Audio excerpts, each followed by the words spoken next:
now. Hey, and we're live once again. So, y'all, we're back up in the air, and I'm sure I'm going to have to repeat this at least twice. Not that I have a problem with it. I do television news. That's all we do is kind of repeat things over and over again.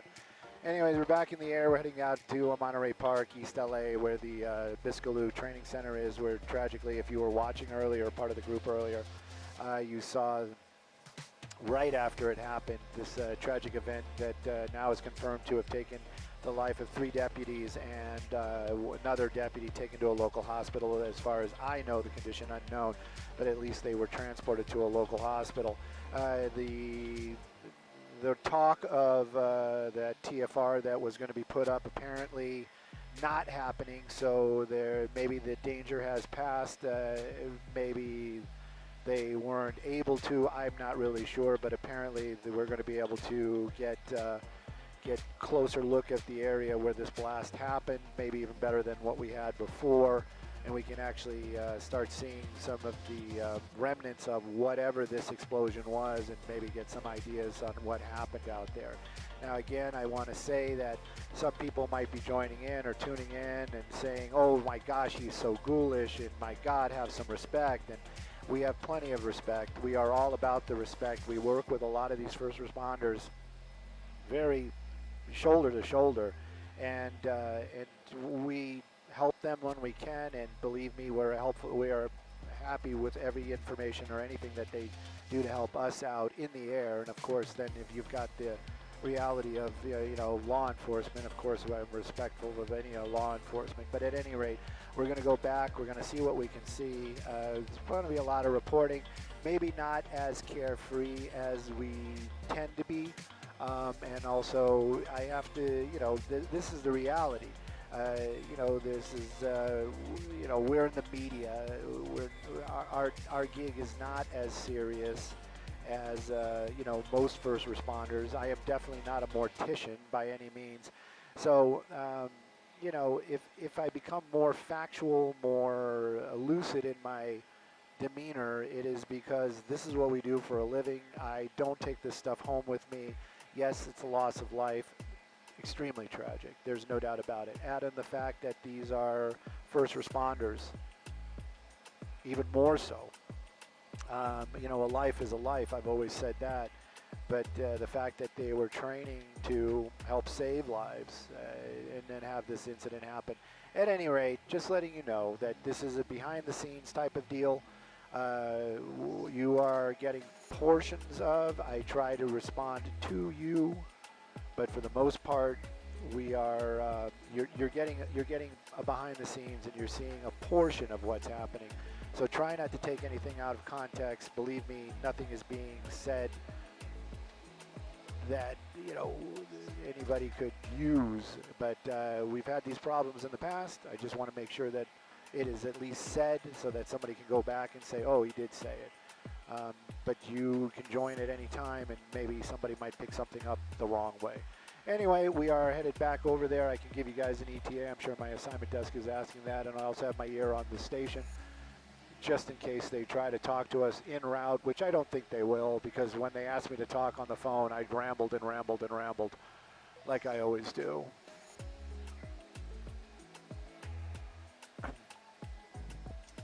Skyvox, we are approximately 8 minutes away. 8 minutes away. For anybody who might want to know or care, we are 8 minutes away.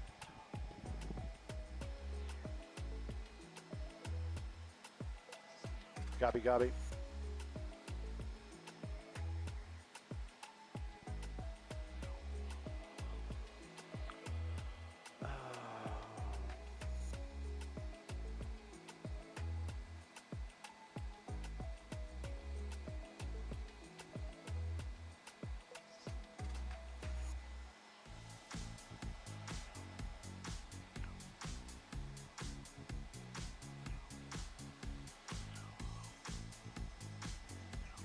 We're about 6 minutes, 7 minutes away, 7.5 minutes, maybe 7. Copy all. I'll hoot and holler. You can't miss us.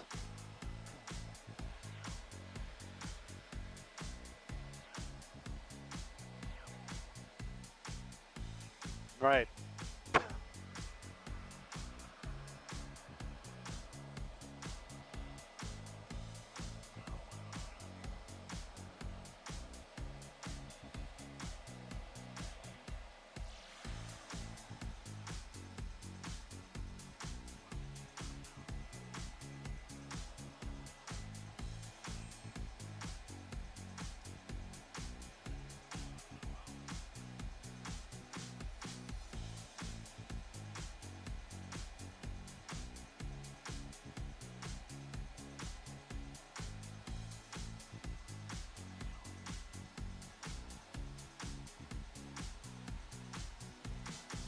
Yeah, sure, no problem.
We're rolling in about the 2-minute mark.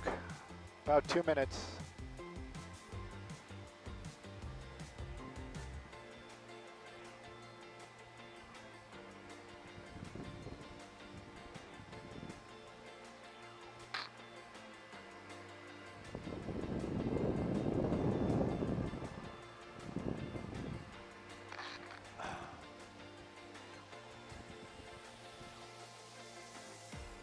Who's that?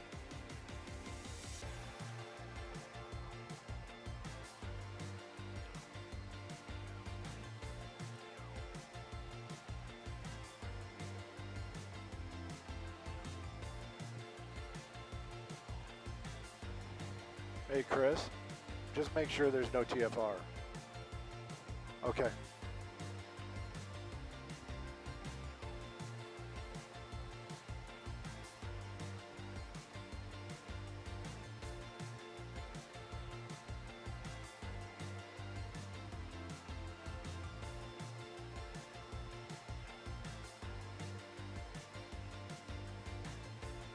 Okay.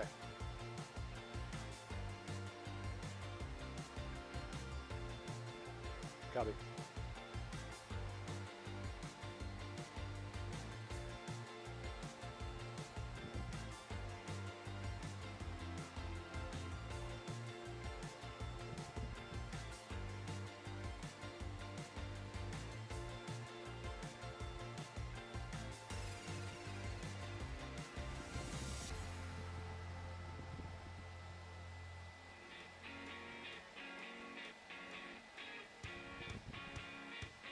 Stand by.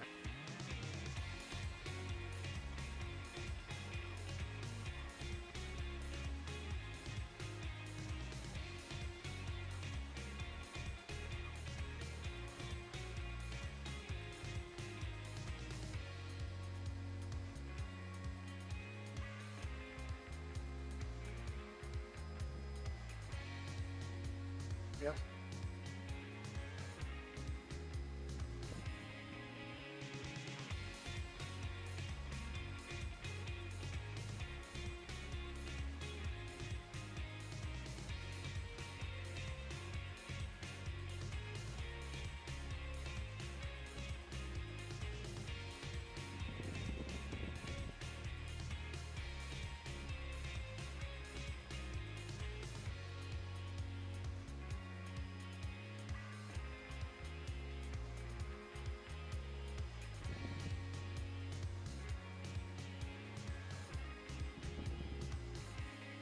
Well, definitely give you an aerial tour and get you as much information as you can. I'm not exactly sure where Mario is on the ground down there, but this is the actual area where that explosion happened. I'm being very, very careful not to show those covered bodies and what was going on, but I can tell you that that fire truck is very close to the location where that explosion happened. It's actually behind those white tarps right there.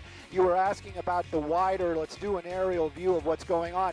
That's actually going to be the sheriff's landing pad. Air Rescue 5 lands there for training, and also their A-Star helicopters that do patrol. All of that area, that's what I was trying to explain to you earlier on, is owned by LA County, and this is the area that they use for training.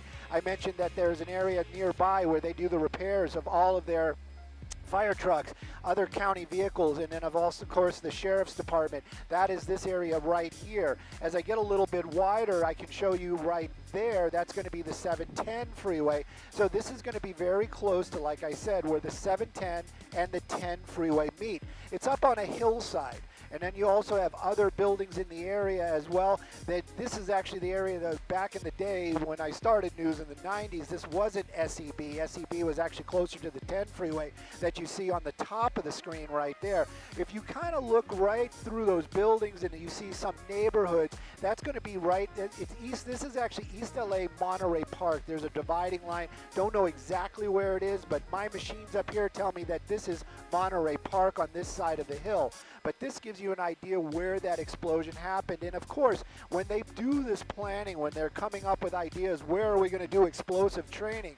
Believe me, this is something that, you know, the safety of the public is definitely on their checklist. And that might be one of the reasons why it is so well in middle of this very county area up here. Sheriff's Department, basically the hutch out here in this area. That road that you see right there, I believe that is going to be Eastern. Let me double check. Actually, they've just called it's called Sheriff Road is actually what it's called. It doesn't actually have a name, but so this is going to be a road that is exclusively just gets you into this training area. LA County Fire, this is going to be their training facility up there. So you have an idea that the public is, you know, of course they're always welcome out here, but they are far from this area, and primarily is for safety. Again, I have to be very careful because we are allowed a little bit closer, and I don't want to show anything on television that we would be upset about later on. But you can see what I was talking about. This is an area where they have all of their armored vehicles parked down there. Those are the Bearcats. That's what SWAT, their version of SWAT, uses in this area. You have the LA County Fire Department. They're still here on scene. And this is the general epicenter where all this happened. I'll try to push in a little bit more later on when we're not live, because we want to look in that area. Like you said, there might be some vehicles with some broken windows, little pieces that will help us put together exactly what happened down there. But right now, I don't want to do this live. I do not want to be disrespectful for any of the families, and I don't want to put anything on the air that might be disturbing to some folks. That vehicle right there, that's going to be one of their mobile headquarters. That I don't think that was there earlier on, so they might have brought that in. We were showing pictures earlier of the LAPD bomb squad. They're still in that same location. You can see a couple of their vehicles right there. The deputies that are in this area right now, this is going to be treated just like any other crime scene. So anybody that's non-essential, they probably have asked to leave. They've told, like you said, they've closed the facility down for the daily routine.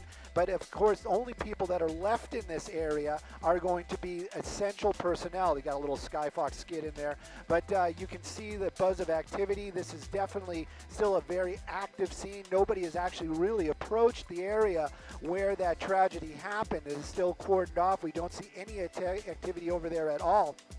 And that gives you, even though they said it is safe for the public, that still gives you an idea that, you know, either it's a crime scene where they do not want to disturb any evidence, or the fact that there might still be some sort of live ordinance over there. Either or, they're not allowing even their personnel to make an approach to that actual location. Again, I'm not sure exactly where Mario is, but I would venture to say, just because of safety, the fact that this is involving the loss of life with deputies, they're going to keep everybody as far away as possible. And again, this is going to be more of a wider shot. I'll get out of that doubler and it gives you an idea where all of this is. You know what? I can do something else for you guys here before I throw it back to you. I can bring up the map. Let me get rid of some of the noise on there, and it can give you an idea exactly what we're looking at out there. And so you see the 710, you see the 10 freeway, and you get an idea what I said. It's like right in that little armpit of those two freeways. It is far from any homes. Any of the homes would be on the other side of that hill and on the lower side as well. So, and that would be East Los Angeles. So we're right on the border. But again, this gives you an idea where this where the facility is, where this tragic event happened. And of course, this is an area that is very locked down right now. You even mentioned that FBI is showing up. That's probably because it was an explosive device. But at any rate, tragedy really striking the Sheriff's Department out here in the Los Angeles area. Throwing it back to you guys.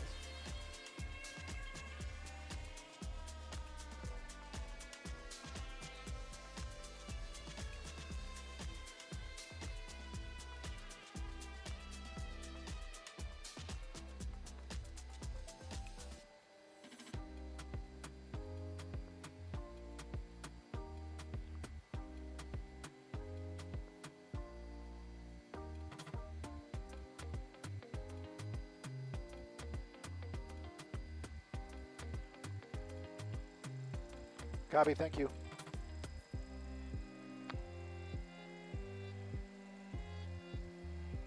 Kevin, I'm waiting for it. I don't know exactly where they're coming from, but I'm going to keep an eye on any kind of movement.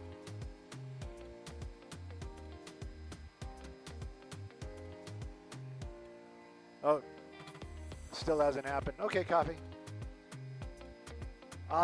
You know what? I'm not going to give him heads up. If it happens, it happens. You know what I mean?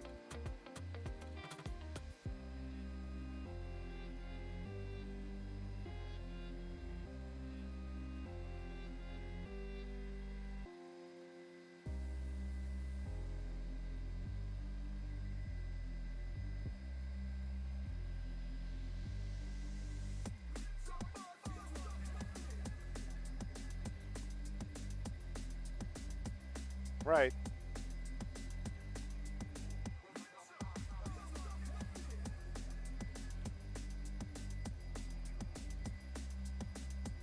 Do they still have a patrol helicopter over? Do you want to get... Oh, they do? Okay.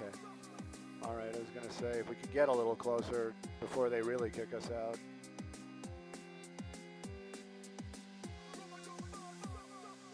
All right.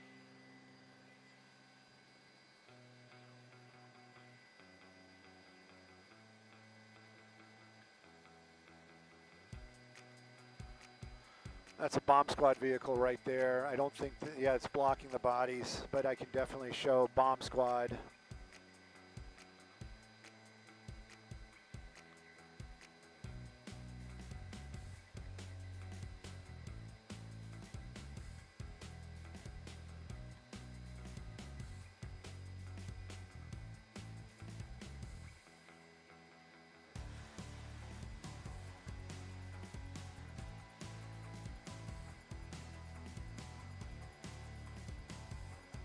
Okay.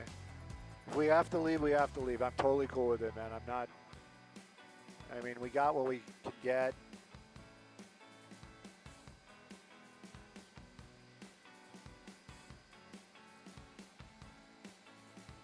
Oh, that is SEB. That's SEB proper. I've never been.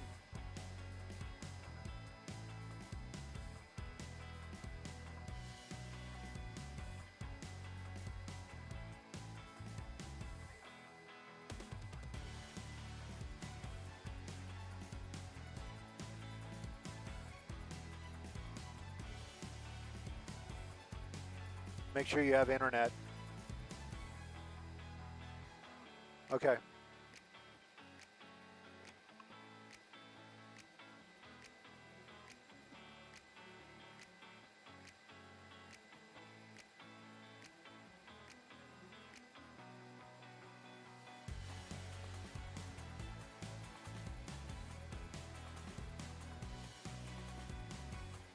Yeah, yeah, I actually said it. Yeah, they all say bomb squad, and we did see the bodies right there.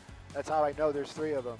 I'm not going to put it on the air when we're live because we're in a box, but hopefully he's listening as well. They are. They're literally right. That van right there in the center of the screen, that is blocking the bodies.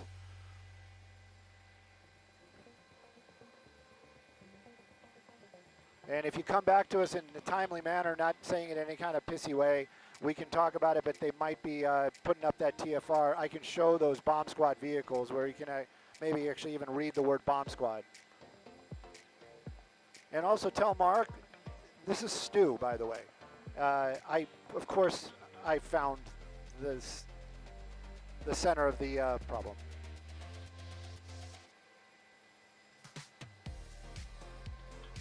But thank you.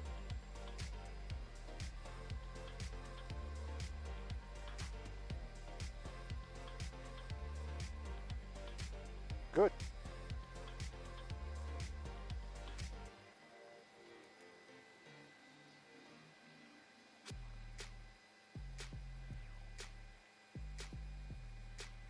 Yeah, I got to be careful like right now.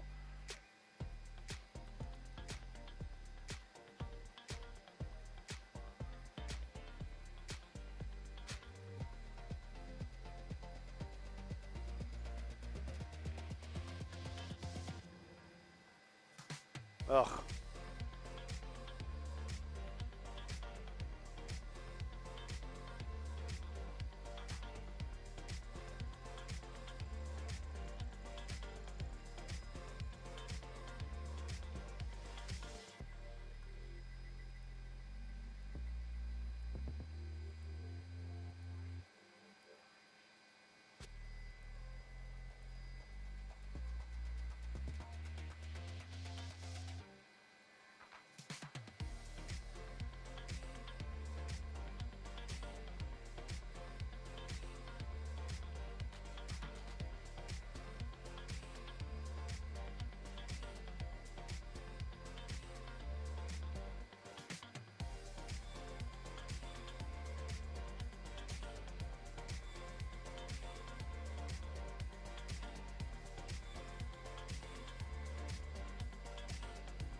Skid.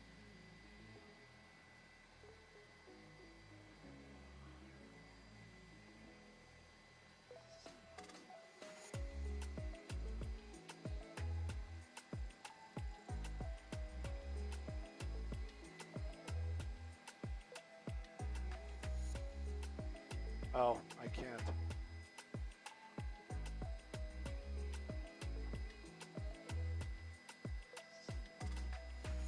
Can we hang here just in case they come to us?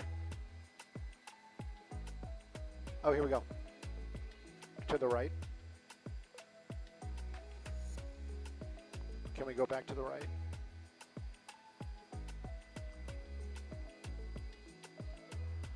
Well, I'm trying to move Skyfox a little bit to the right. I'm sure the pilot is busy talking with other aircraft in the area. There we go. So this is one of the areas that's very, very sensitive for us to show, because I do not want to show those covered bodies. That right there, LAPD bomb squad, I believe. Do not quote me, but definitely a bomb squad personnel in that heavy bomb squad suit that you have seen like in movies and also in other situations, making the first person making an approach to the area where that explosion happened. I'm confident that this area we can show you, because from our angle you cannot see where those bodies are, but you can see the movement.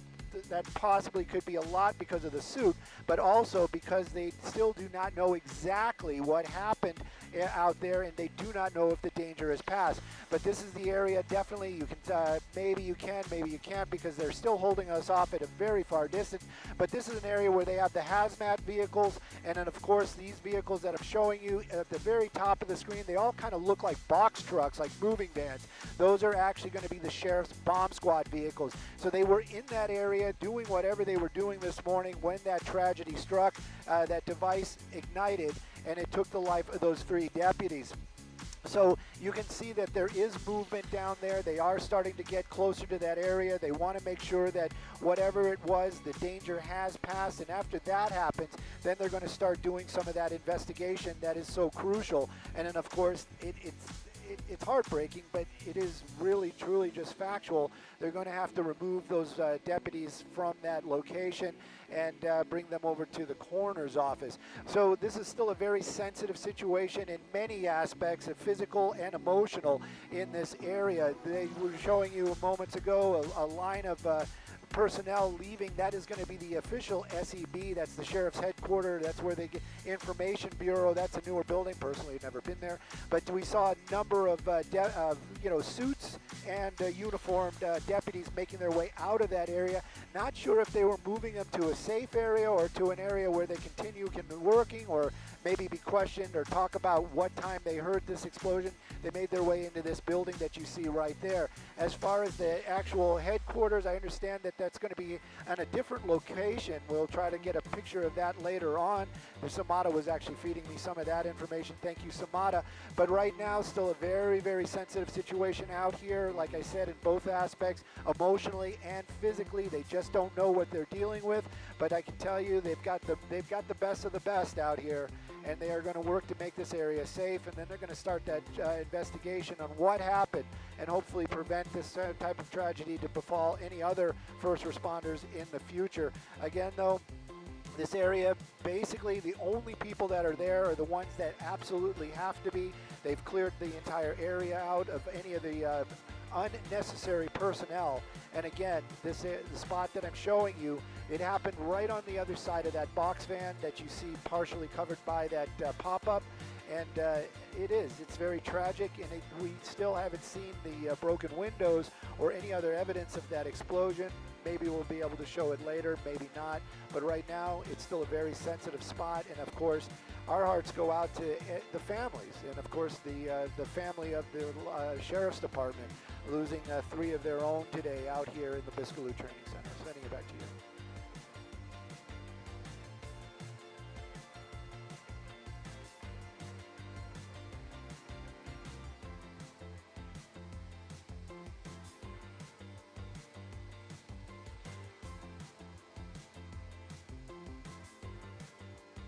Yes.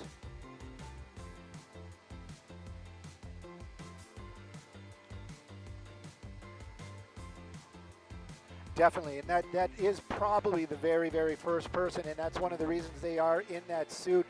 If this, whatever happened to those 3 deputies, if there is more of that, or the danger has not passed, that's one of the reasons why he's in that blast suit. And again, made his way, like I said, into the area that I cannot and probably would not show, even if I could, is behind that vehicle right there, because that is the area where those 3 deputies that passed are laying and are covered. So that is the exact spot where all this happened. Here he is. He's actually maybe coming back, starting to back up from what's going on over there. And we've watched these bomb squad techniques in the past. They make their way over there. They will If it's just a device, they'll actually approach the device, inspect it. These are professionals and figure out, is this in some cases, is this a real bomb? In this case, we do know that something did explode, so he's going to be extremely cautious over there. And then, of course, if there is something left, then they've got to be able to figure out, well, what do we do with it? How do we make this inert? How do we make this not dangerous for the investigation and the public? So this is probably what's going to be going on for a little bit. Again, I'm not sure if that is part of the Sheriff's Department, but it is definitely a bomb squad personnel, highly trained, and a technician that is making his way over there to just kind of inspect the area. And you can see him walking along, and I would venture to say that I know that suit, because it keeps you safe from a blast, is extremely heavy, very well insulated, probably not comfortable, and of course that is one of the reasons why the walk is so unusual to watch from a distance. Also, you have to remember, Skyfox is extremely far away from this location. We are very much at the end of Lens, but you can kind of make out on the side of that truck right there, it says Sheriff's Department. Underneath it, it says Bomb Squad. And so they definitely were out here training. Whatever happened this morning, tragic, definitely tragic. And right now, they have to figure out what happened. Is that device still active? Do they have to deactivate that device? And how are they going to do that? It clearly took the life of 3 deputies. So if there's something still there, they're going to have to deal with that as well. But still very tense moments out here. And like you said, that is probably the first personnel after the first responders, meaning the fire department and or any of the deputies that arrived out there to render first aid to the fallen. That's the first person we've seen make their way over to that location where this tragedy befell those deputies.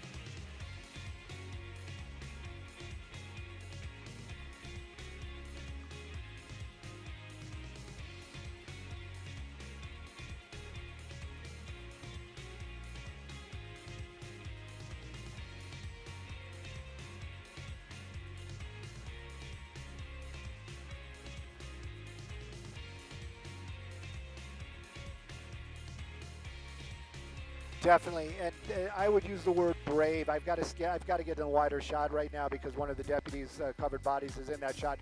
But definitely the word brave is the word that I would use to describe it, because again, a lot of times they go into these situations where they don't know, or it is a suspected device, and clearly, they go in, they're still being brave. But this person making their way into an area where something did explode, did take the life of possible other fellow law enforcement that he may or may not know. And so yeah, this is definitely a very trying moments for that one individual.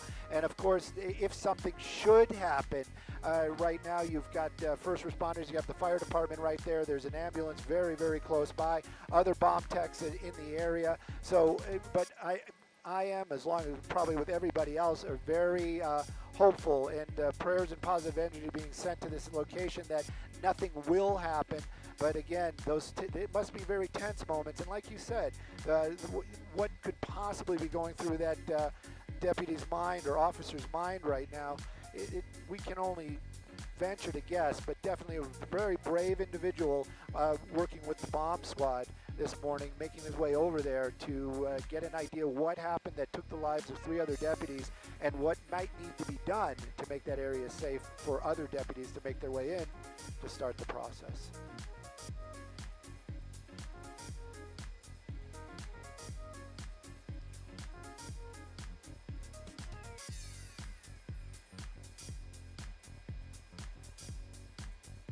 Copy.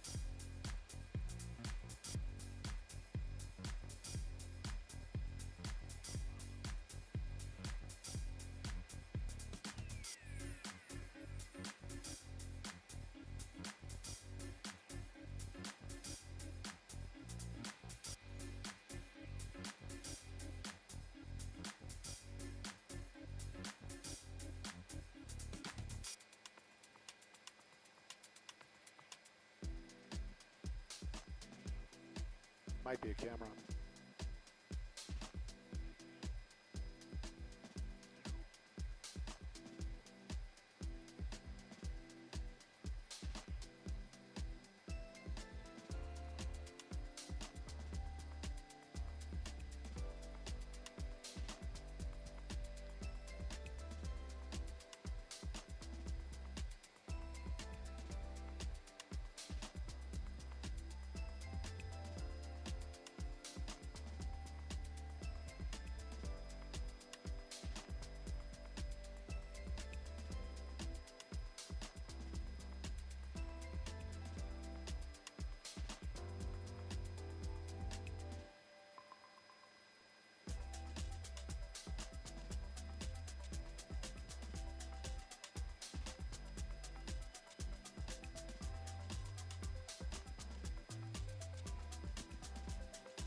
Are we live? We don't have any IFB anymore. I mean, we don't have. We have IFB. We don't have any off air.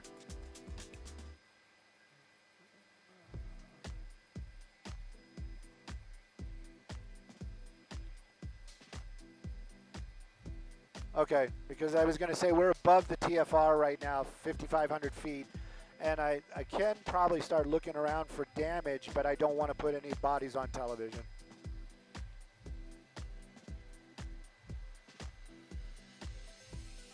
Okay. Yeah, I won't. I'm not going to go over there.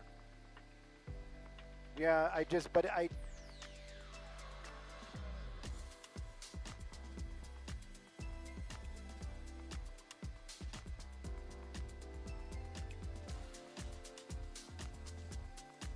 So you're thinking it's this one? Yeah, I can't. Okay, because I can't, because the bodies, if I go any more to the left, the bodies are right there. Okay.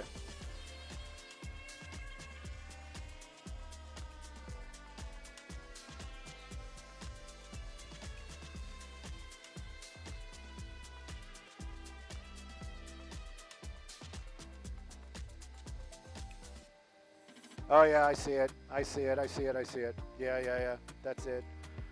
I mean, this is optical and digital. Let me see if I can get you some more digital.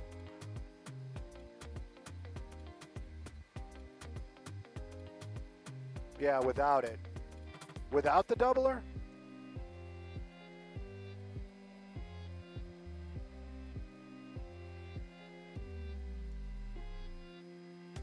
All right.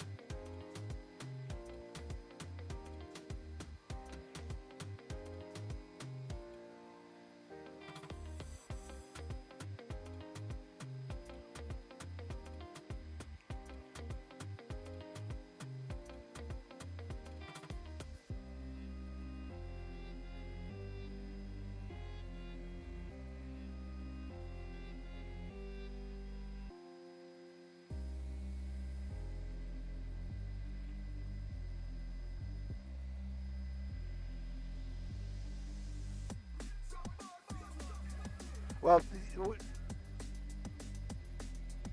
that is exactly what it is. We were hearing reports that there was an SUV nearby, and a deputy's SUV with a busted window, and that is it. Now, I got to be very careful with these shots because, like I said, I do not want to show anything that we don't want to show, and where we are, we can. So the incident happened somewhere in the center of that screen, of the shot right there, and so this was near that blast area.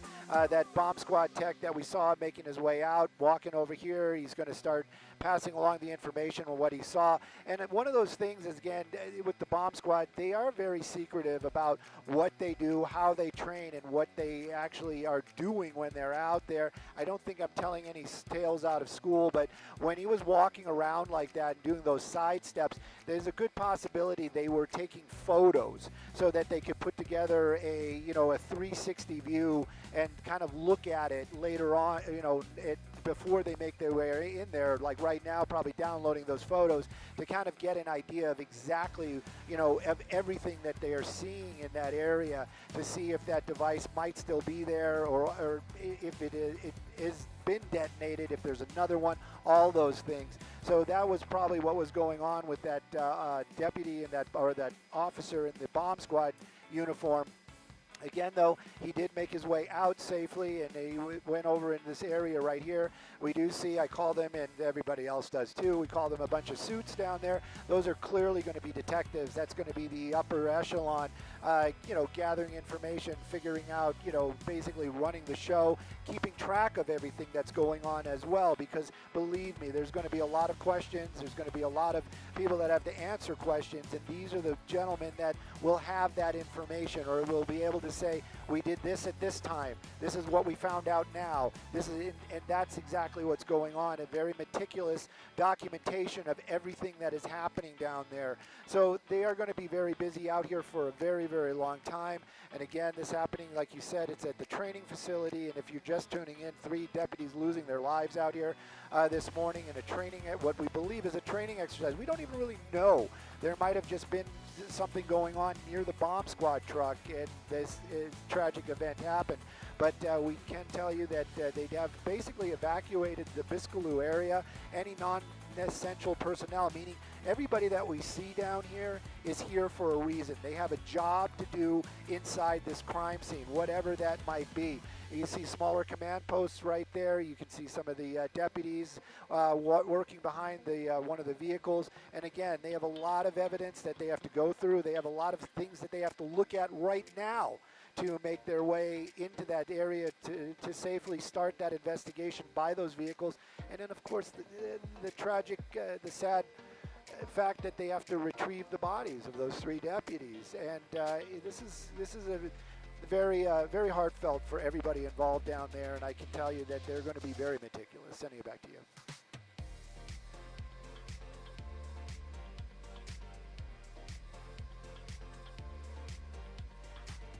Not at all. No. Thank you.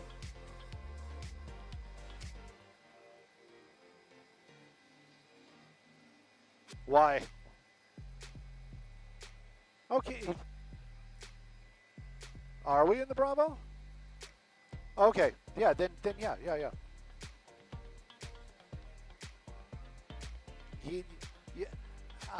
You can look, hang on, let me mute my mic. No, what, it doesn't, I'm not saying anything wrong. You can look at it like that, or you can look at it, because this is the thing, you know how I feel about Vivicaris. And he's a hard read, and I think he's just watching out for you. Don't look at it like that. Look at it like he's just watching out for you. I think so.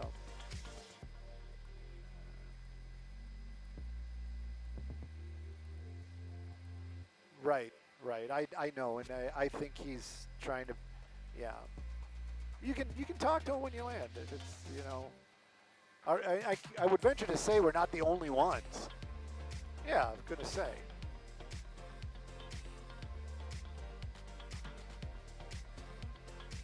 My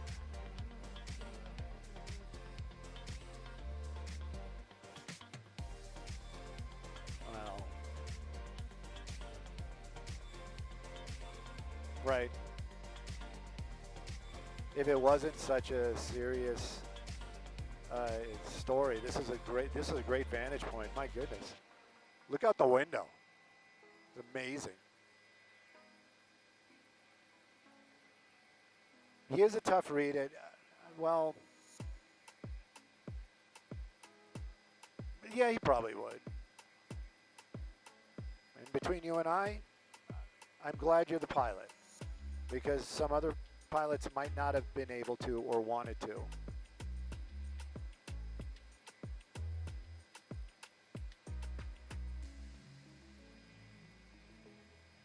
I'm just curious what that is. I'm being really cautious. I thought it was a robot, but I don't know.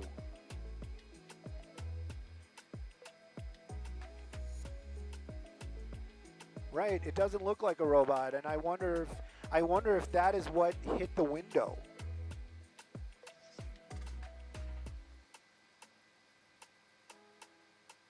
Yeah, like some sort of backpack or something like.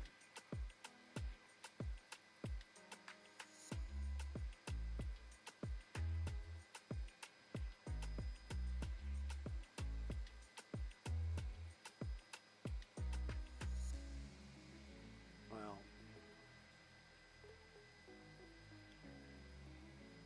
right.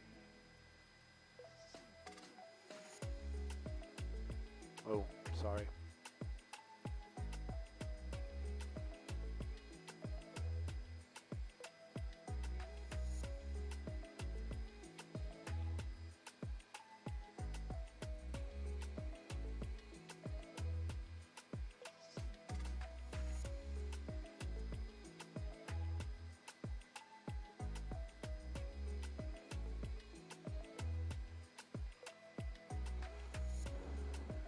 The altitude's messing with my bad tooth. Yeah. 55. Usually, it's higher than most. I didn't have a bad tooth then. Yeah.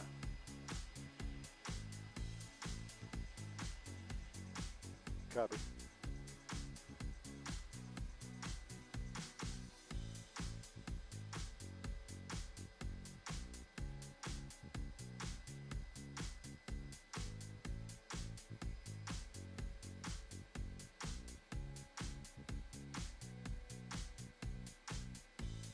Piscaloo.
Chris, between you and I, sometimes I actually have to tell myself that. You know what I mean? Because I'm the same way. I'm the same way. I'm like, you know.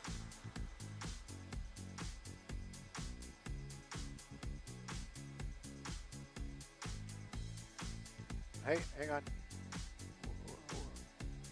Right? So that, I think whatever it was probably struck the back of the SUV.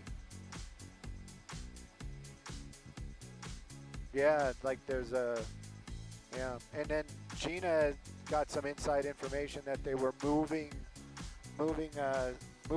stuff. You know what I mean? So maybe they were dealing with live explosives for training, and then something happened.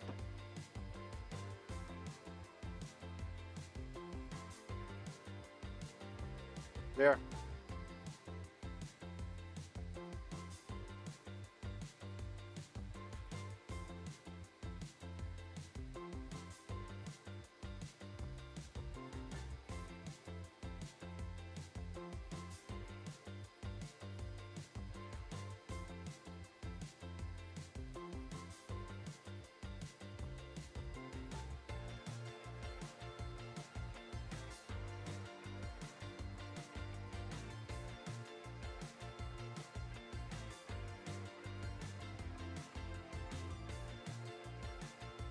Hang on, I'm sorry. I gotta listen to. I'm listening to the other station.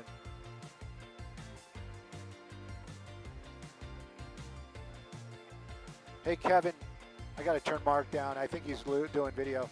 You can't make out, unless you know where to look, you can't make it out what the bodies, right?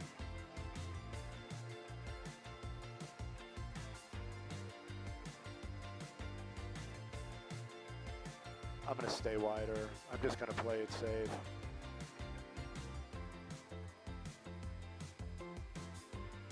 Sorry, Chris.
I wish they would just give us a moment for ourselves, and maybe even, because it looks like they got the door for the robot open on the side of the truck, but there's a body like right by the ramp.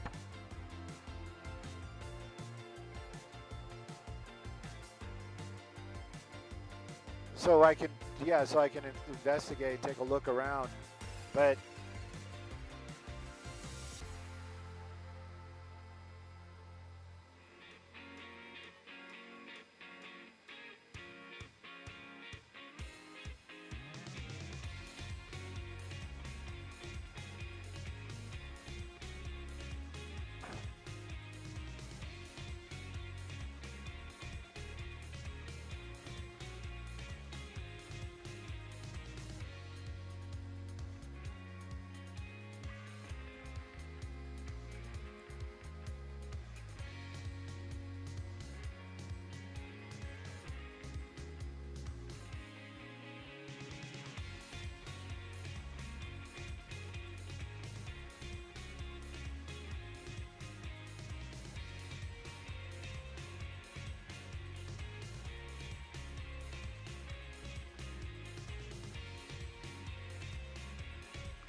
oh my God, yeah, we got, believe me, 2 hours.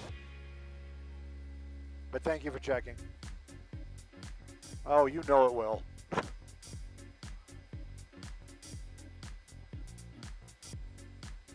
We have resigned ourselves that this is our location for yep, this is our Friday.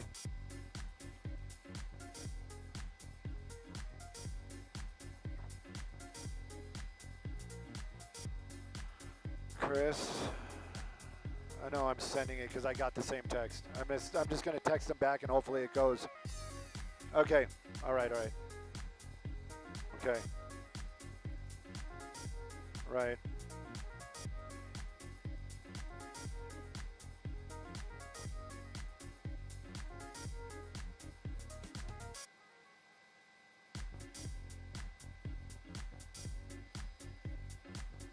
Yeah. So let me try my satellite because I'm going to try to text the desk.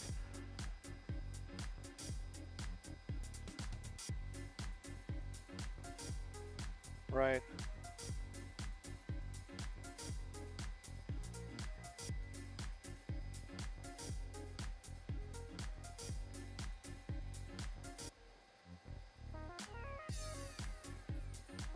It's trying. Ah, not delivered. Try again.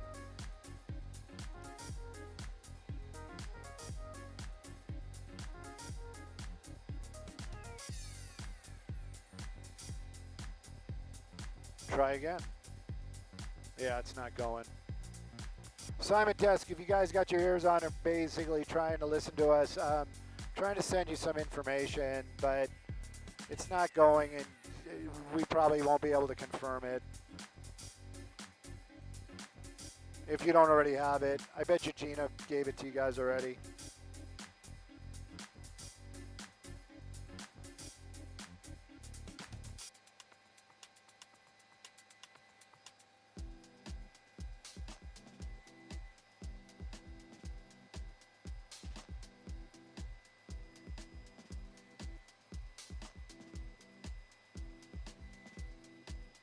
It's trying. Duh. Whatever the newest iPhone is. Yeah. No, it does, but I mean, where is it? Oh, here we go. Here we go. Try again. Oops, sorry. Yeah, but I wish it would just try without me having to redo it constantly. You know what I mean?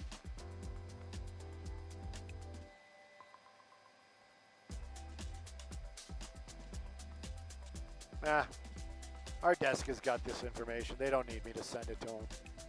Here, I'll turn my mic off.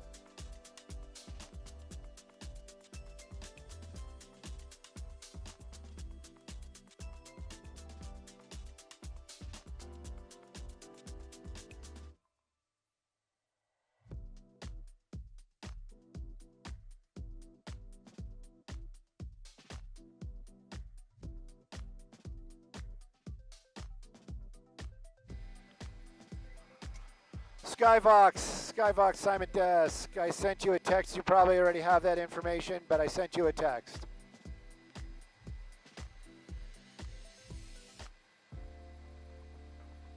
Stu, we don't need your help.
Hey, Booth.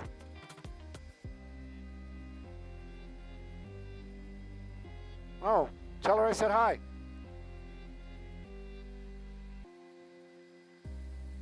Okay.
Okay. Thank you. Do a little recap of what's going on. Got you. Easy. Nothing. Just probably more command post vehicles.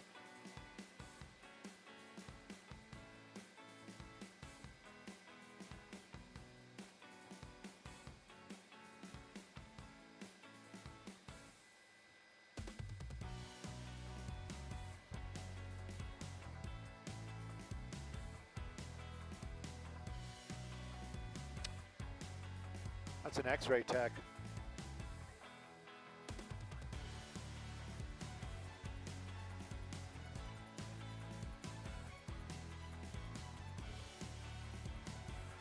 What you're seeing right there is another one of the bomb squad techs out there with some of their specialized equipment.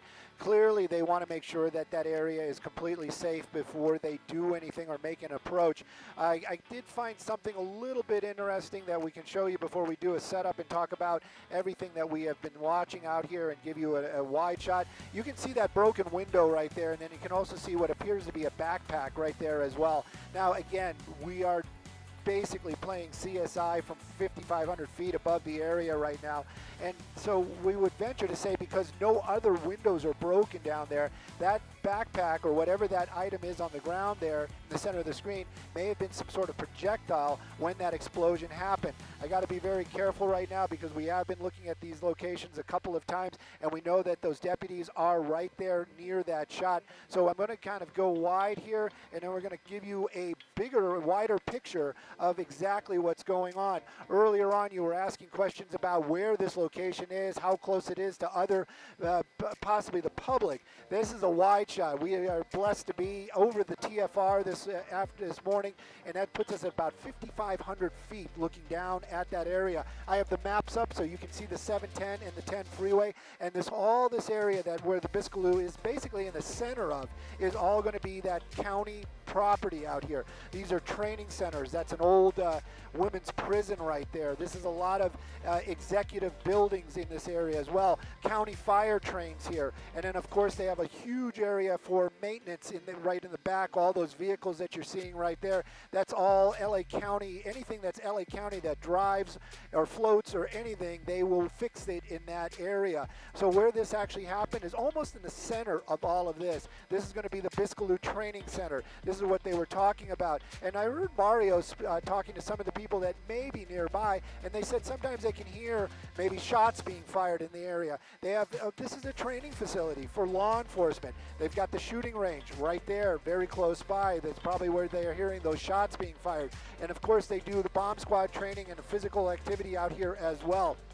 Sad to say, this morning they're still putting together exactly what happened, but we're starting to get those pieces in here. And of course, we haven't had anything official, but it definitely sounds like there was some sort of activity by the bomb squad trucks with bomb squad techs, and they were moving some sort of evidence perhaps, or maybe some live ammunition, whatever it was, tragedy struck this morning, and that whatever it was ignited. And it took the life of 3 deputies, sending another deputy to the hospital, unknown condition. That explosion, again, the questions were being asked, and it was legitimate questions. Were there broken windows when we first arrived out here? What did we see exactly? Well, we didn't see any evidence of a large blast, but again, there's so many different types of explosions. There can be, the ones that we know of, like we see on television with the big ball of fire, but there's also just compression explosions with just a rapid movement of air. It's just the same type of deadliness, and perhaps that's what happened out here. That one thing that we do see that is new is that what appears to be that backpack in that area, and of course that broken window in the back of that SUV. All the other SUVs are fine, no other broken windows. So again, just playing CSI from up here, thinking that maybe that backpack was in that area, or maybe, sad to say, maybe it had been right there where those deputies were, and was launched and actually hit the back of that SUV, that deputy vehicle, breaking the glass.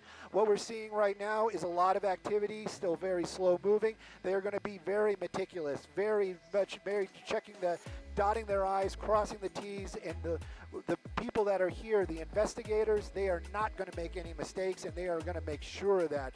And you can see that they are a number of suits out here in the area, a number of uniformed deputies as well. Other types of bomb squad personnel have arrived here.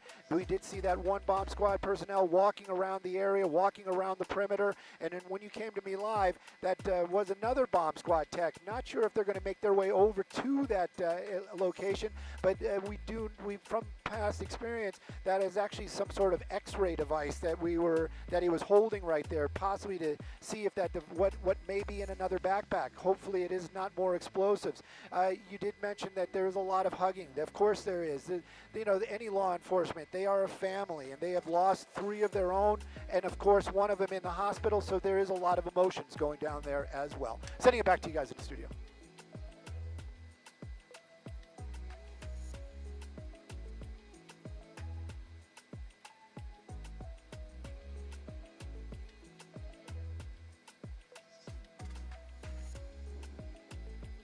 Dennis.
I got to be really careful right here. I got to be really, really careful right here.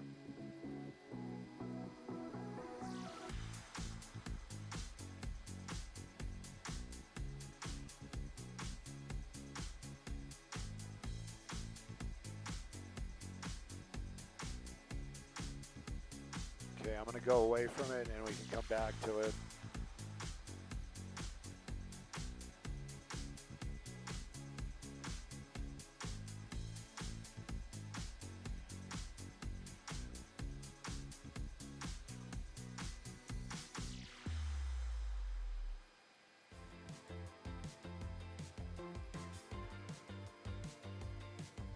I was a couple months old.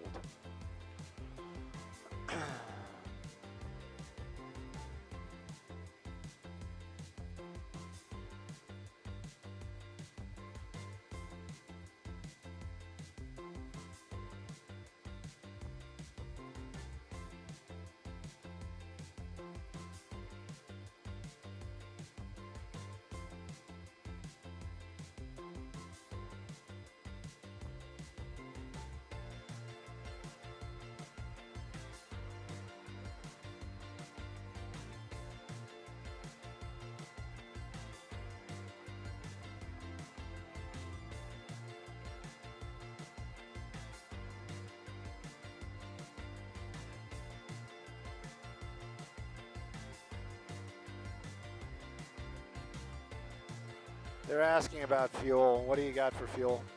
For real, just give me a number. Okay, and our plan is, I mean, in an hour 20, I mean, I'd rather go back to Van Nuys, but if we have to go to El Monte, is El Monte closer or is Torrance closer? Torrance, right. Because El Monte is going to, you know, they won't rush out to us. That's the issue. All right. All right. Skyvox, Simon Test, do you copy? Do you copy?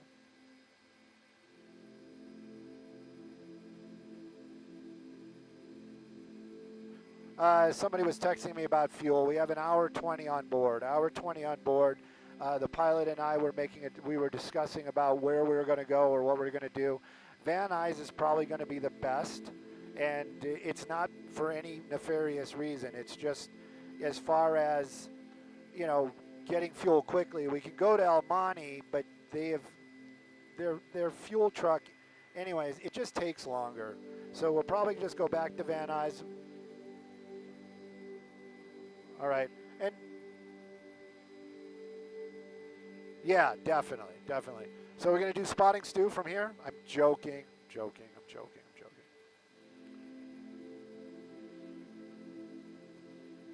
I just said we're going to do the spotting stew from here.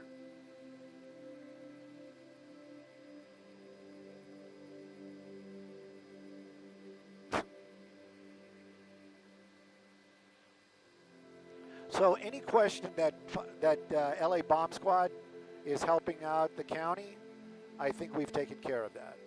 I think we've got that in the bag. We have confirmation that this is LAPD helping out LASD today.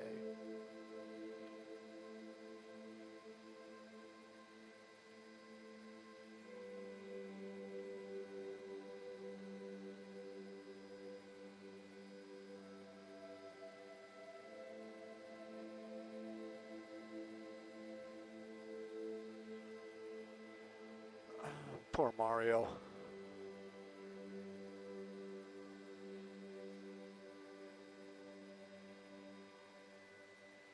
Right. Oh no, I will. Right.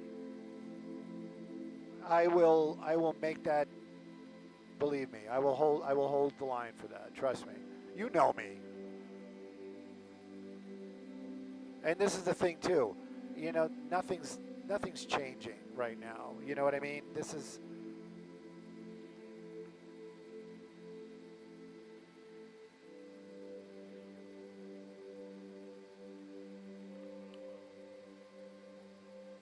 Right. No, I hear you. Well, you know what? I think it's going to time out just right. I mean, think about it. Right. Right. Get fuel. Yeah. Right.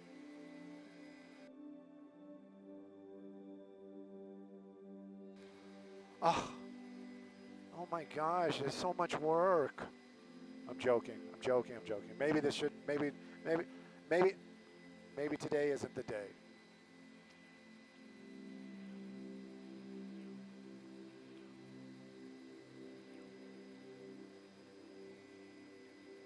Right. Oh, I know, I know, I know. Exactly. Yeah.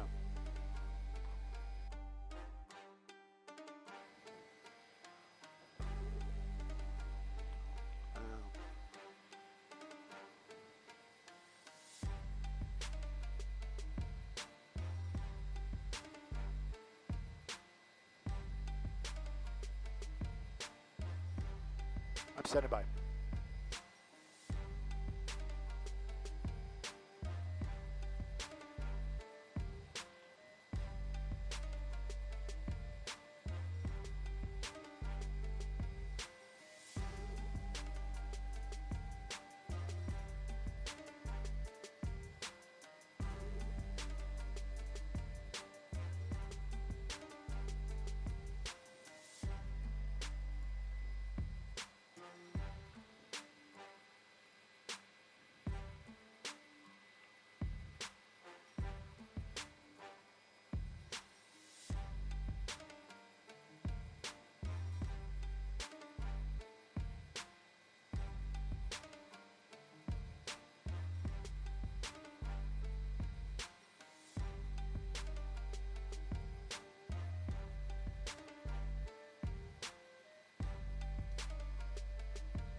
That is definitely part of the evidence, and the fact that it has not moved and nobody has actually even tried to move it indicates that it is something that is involved with the incident that took the life of those 3 deputies.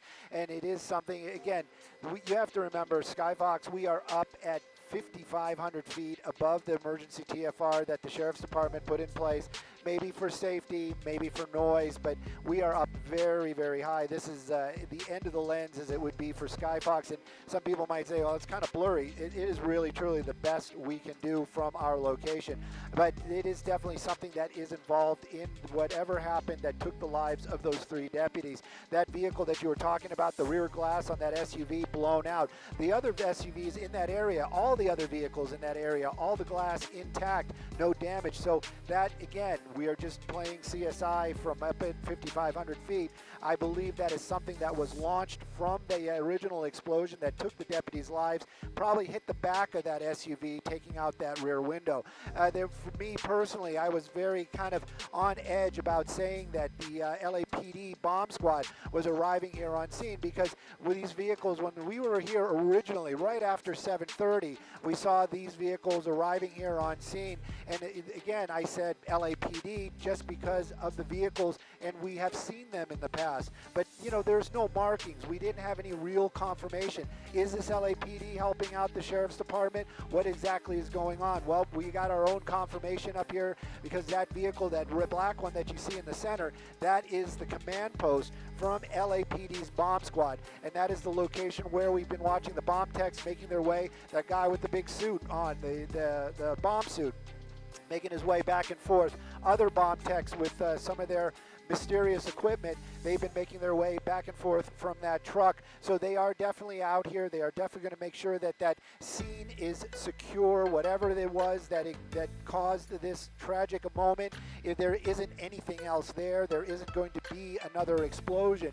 That's why they're here. That guy in the black down there, venture to say, just because we see so often, I'm just going by the uniform, even at this distance, the LAPD, they usually wear that all black, especially the bomb squad. Maybe it's a very dark blue, but it is a very dark uniform. The Sheriff's Department known more for their tans and their dark greens. So I would venture to say that that is a command post for the bomb squad, and they are down there making sure that everything is documented and making sure that everything is safe before they start allowing the detectives in there to start doing their investigation. And also, sad to say, the coroner down there to remove those deputies' bodies. All that still needs to be done. This area, like you said, completely locked down right now, and this is an area where there is a lot of executives, there's a lot of training, there was everything that is LA County basically happens at this location. Maybe not exactly in that building, but in this area down here, A lot of it is where this is happening. And to this morning, a lot of them are not allowed to come to work. A lot of them are told basically to go home. And it is also very tragic. Gina had mentioned that these deputies now, some within the department, the names are coming out. You know, they are liked, very well known. Also, they do patrol apparently still. And this is just, it's a family, and they did lose 3 members of their family today. So there's a lot of heartbreak going on down there as well. That green truck that we're showing you right there, that definitely going to be the sheriff's department. Like I said, they all like their colors. They've got the dark green, and that's definitely going to be a sheriff's department command post. Nobody's going to be moving very quickly down there. This is seen as not going to change very much at all from what we're seeing right now. Very slow movement, very slow pieces, very methodical, and everything documented to make sure that everything is done by the book. Again, we just assume that this was a movement of known something or another. I heard both the FBI expert and Dennis Sine talking about, and gladly, happily, that there was nothing nefarious, or they don't believe this was nefarious, but still it was an accident that took lives, and they do not ever want to see anything like that happen again. So of course they're going to document, they're going to figure this out, and they're going to make sure that nothing like this happens again. There you go. That's the Los Angeles department. That's going to be their bomb squad vehicle. That's their main truck.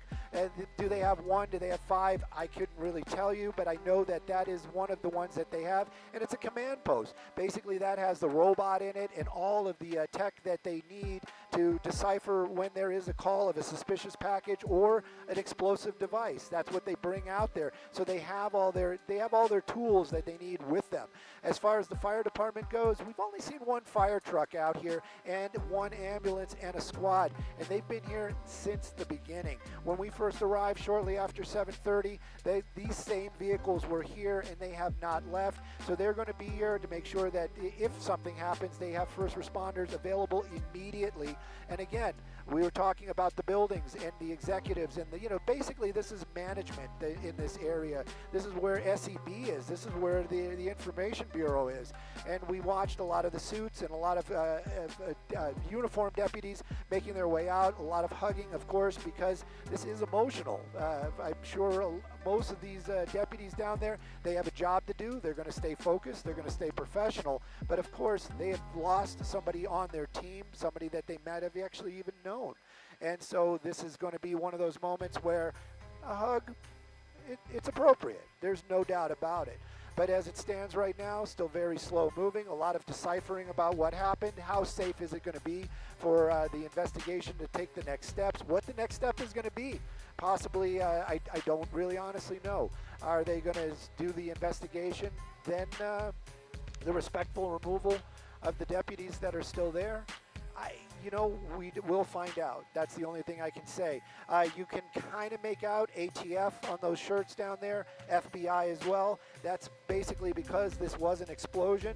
Anytime there is an actual explosion, pretty much since after 9/11, they are the ones that are going to come out to start and to help with the investigation. And believe me, this isn't any kind of a departmental grudge or we don't want these guys here. In this case, believe me, any kind of outside help, very much welcome. Anybody that's an expert on possibly what happened, very much welcome.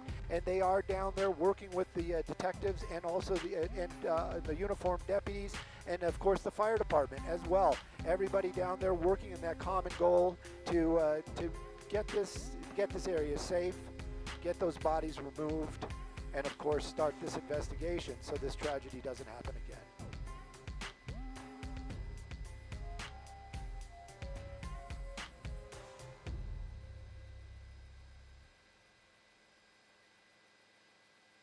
Yes. Yeah.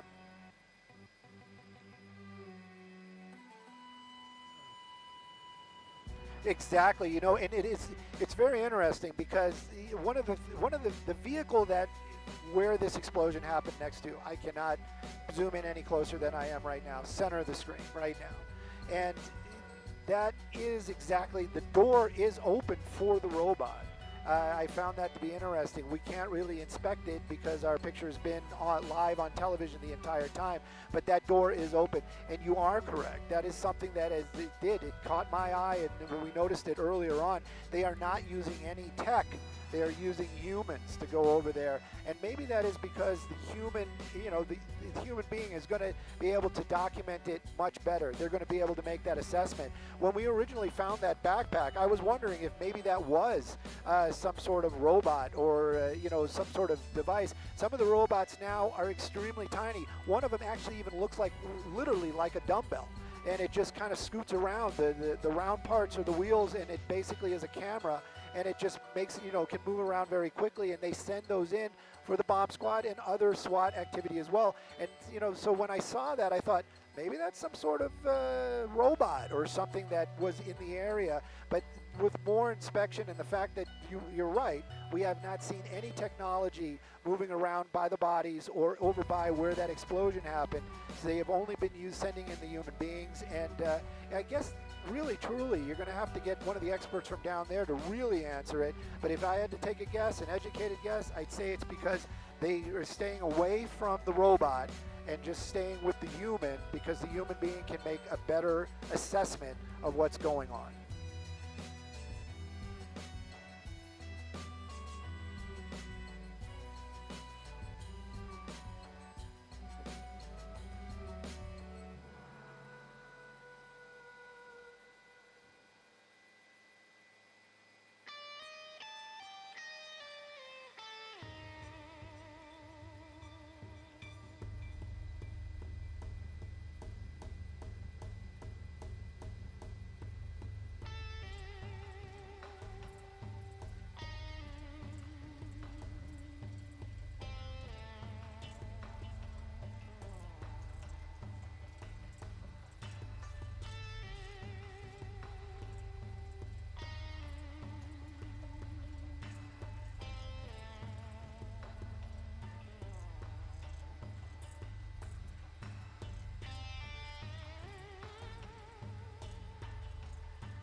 Definitely, and we are waiting for all those answers. And again, we've been through things like this in the past where it is a trickle down effect, and the publics need to know. We will get the answers when they are available. There is no doubt about it. As far as that bomb tech goes, when he was doing those pace measurements, I really truly believe that he was taking photos, like taking a step, taking a photo, taking a step, taking a photo, and then downloading that into a program where they are able to basically look at the scene from the computer and be able to zoom in, move around.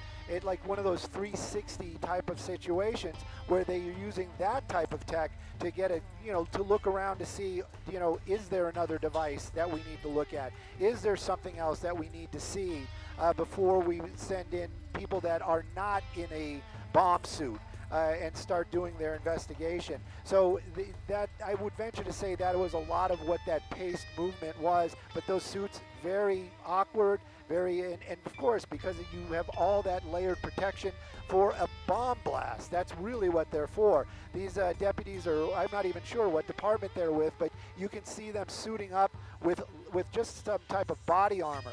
So I would venture to say probably going to make some sort of approach. We're going to keep an eye on it. We've been doing the best we can. We did see some of the LAPD bomb techs earlier on, and it was one of those things. It's because of where this location is and where they are, and we definitely do not want to show any of the covered bodies in this area. They were making their way back over here in this area, and you can see that's one of those trailers right there where they detonate explosives. And I believe that this is very, very close to the area where that explosion was, and they were making their way back in this area with photography equipment. So again, I have a feeling that they're over here. They want to make sure that the area is completely safe before they make any type of move or try to, send in personnel that are not as heavily armored to start doing their investigation. And also, I keep saying it, maybe it doesn't really need to be said, but to remove the deputies that are still there on scene as well.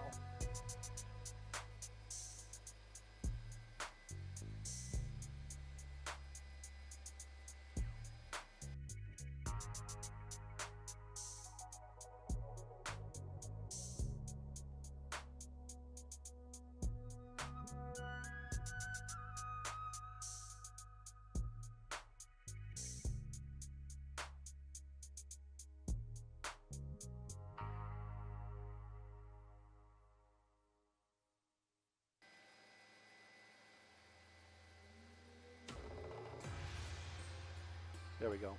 It's back.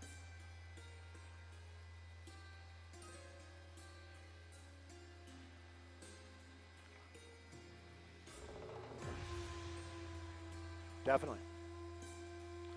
Definitely, these are more trained personnel to deal with that exact, with what happened. This is going to be the LAPD bomb squad. You can see that that is their command post vehicle. That's one of the ones where the robot's in there, is like you had mentioned. We hadn't seen it come out. This is where they carry all their, protective gear, all their investigation gear. And this one right here is basically a smaller version of that. But you can see the awning is out. They're starting to set up the tables. They're going to be here for a while, and they are going to make sure that this area is completely safe before they start sending in other personnel. And they are the ones that are going to make those calls, and they make sure that it's safe. And of course, like you said, ATF, Homeland Security, all these officials are making their way out here. This is a very tragic loss. 3 deputies losing their lives this morning in what may have been a training facility. It is a training facility, but maybe a training exercise. We don't really know. We're going to have to wait for that official report. A lot of suits are down there. So that's management. They are going to be making a lot of calls as well. And when I say calls, meaning saying this is the way we're going to do it. This is the guy that's going to be allowed in next. What is our next step? These are the people that are going to be making those decisions down there. I don't know if it's exactly that group, because there's a couple of groups of suits down there, but believe me, they are all working together. They're all communicating, and this is going to be happening for quite some time. You've got other deputies in the area on the outside of that crime tape. You can see this whole area out here is crime tape, and believe me, if you go across one of those lines, they have to be allowed into or have a reason to be there before they, they're even allowed into like the outer perimeter, as it would be. So everything that's happening down there, very well documented. They're going to keep an eye on it. And then, of course, every piece of evidence that is down there is going to be, located and categorized. And, just basically they're going to know exactly what happened. They're going to have every piece of evidence logged, and they're going to know what happened, what took these deputies' lives, and then, of course, how to not have that happen again.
Yeah, definitely, and I was just trying to show, and again, this is one of the things we have to be very careful what we push into, what we show, because again, now they are starting to make their way closer to where the bodies are.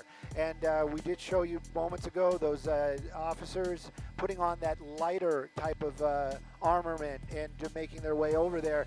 They have actually made their way over there right now. You can see one right there, and then that one, he's actually on the other side of the vehicle where this tragedy happened. So they are starting to get a little closer. They are starting to, the process of making this area safe for the investigation to start down there. I would venture to say, just because of the uniforms, even though we are up so high, you can just clearly tell they are darker uniforms, that those are going to be LAPD officers down there from their bomb squad, and they are basically setting up a perimeter. But I did see him squatting and looking still underneath the vehicles, because, you know, we don't know exactly what happened, and I'm sure they don't know exactly what happened either. So they've got to make sure that there isn't something that may have strayed, or like looking underneath the vehicles to make sure that, you know, that a portion of that explosive device didn't make its way over here or underneath there, because they do not want to have any more tragedies happen while they're doing their investigation. So I would venture to say that's exactly what that officer is doing right there. They have to make sure that this area is completely safe and sanitized before they make their way in to start their investigation. And again, very meticulous, and it's going to take some time. And believe me, they have plenty of that right now. But again, it's tragic. Don't get me wrong; it's very tragic. But it is also very interesting to watch on on a law enforcement, first responder type of mentality. It's like, how are they breaking this down? What are they doing? How are they keeping their guys safe? What is the next step? And in a way, it is very interesting to watch, but is also in that same breath very tragic. And of course, you know, our hearts go out to the families, and of course the family of the Sheriff's Department for losing 3 of their own today.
Oh, yes.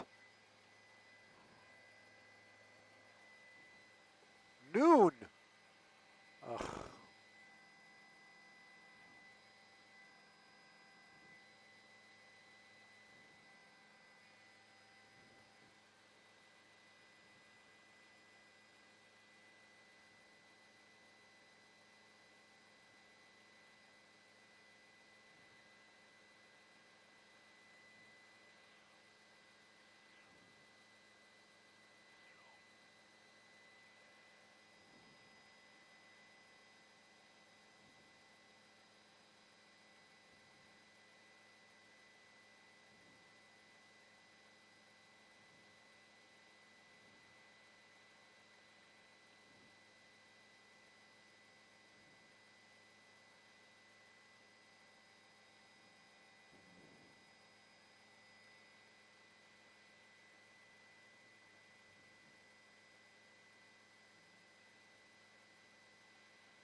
Hey, Chris.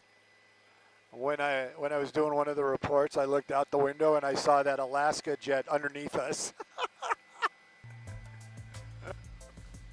I wonder if he got a wake turbulence warning.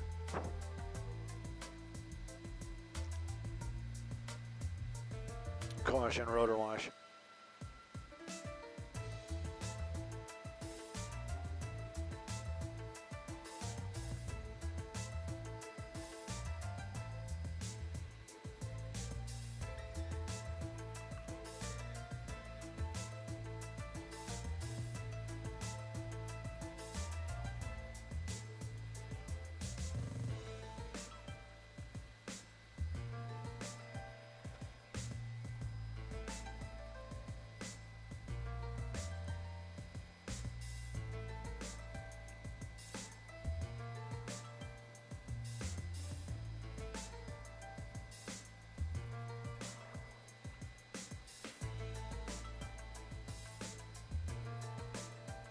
They were actually right up against the bodies just a few seconds ago.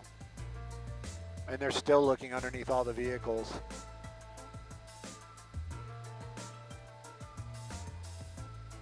Yep.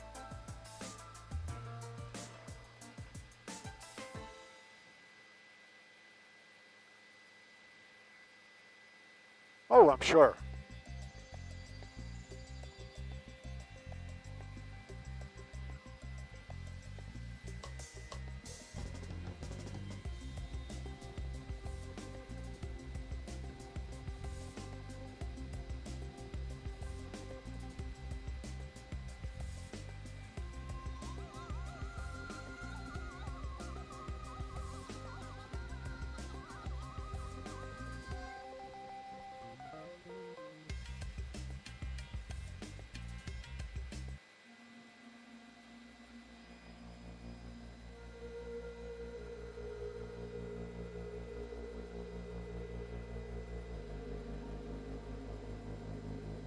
What?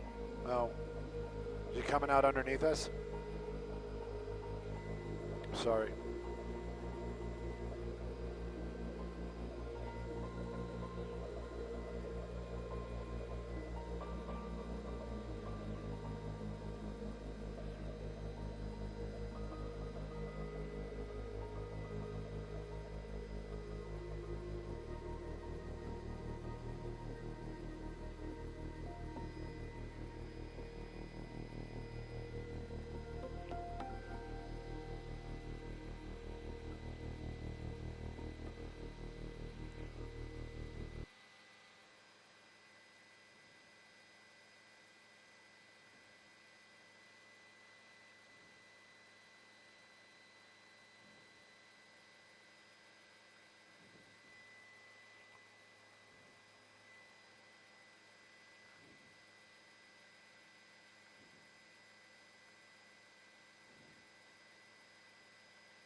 Oh, I'm just joking.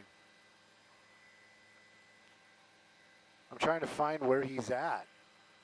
I put Eastern and Mariana in there, and it's not even, the red dot's not even popping up.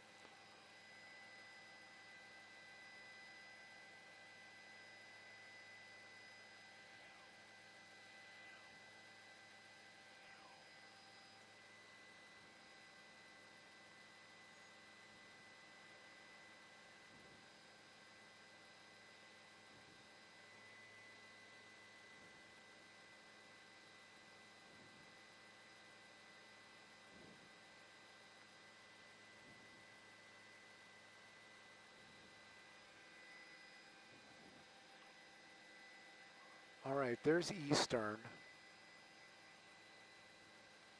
Where the heck are they?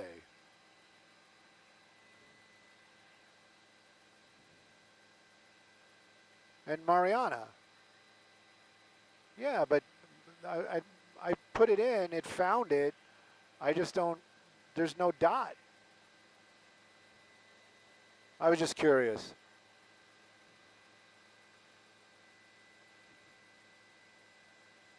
Yeah. Oh, you see it. I'm sorry. Sorry. Sorry about that.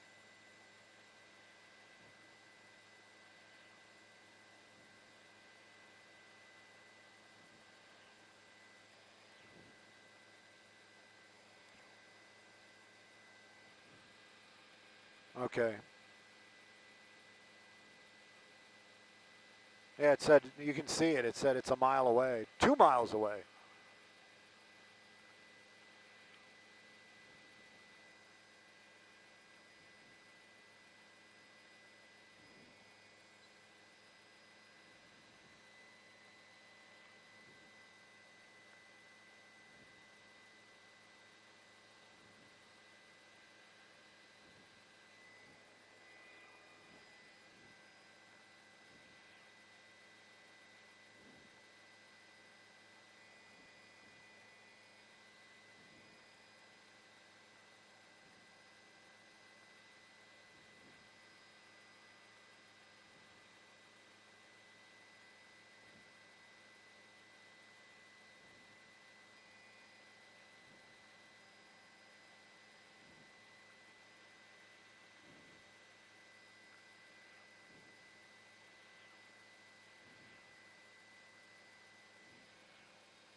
Hey, you know, I'm going to do just a little bit of a recap. I have to do it really kind of quick because if we keep moving like this, you're going to start, it's going to get to the area where we can see the bodies of the deputies.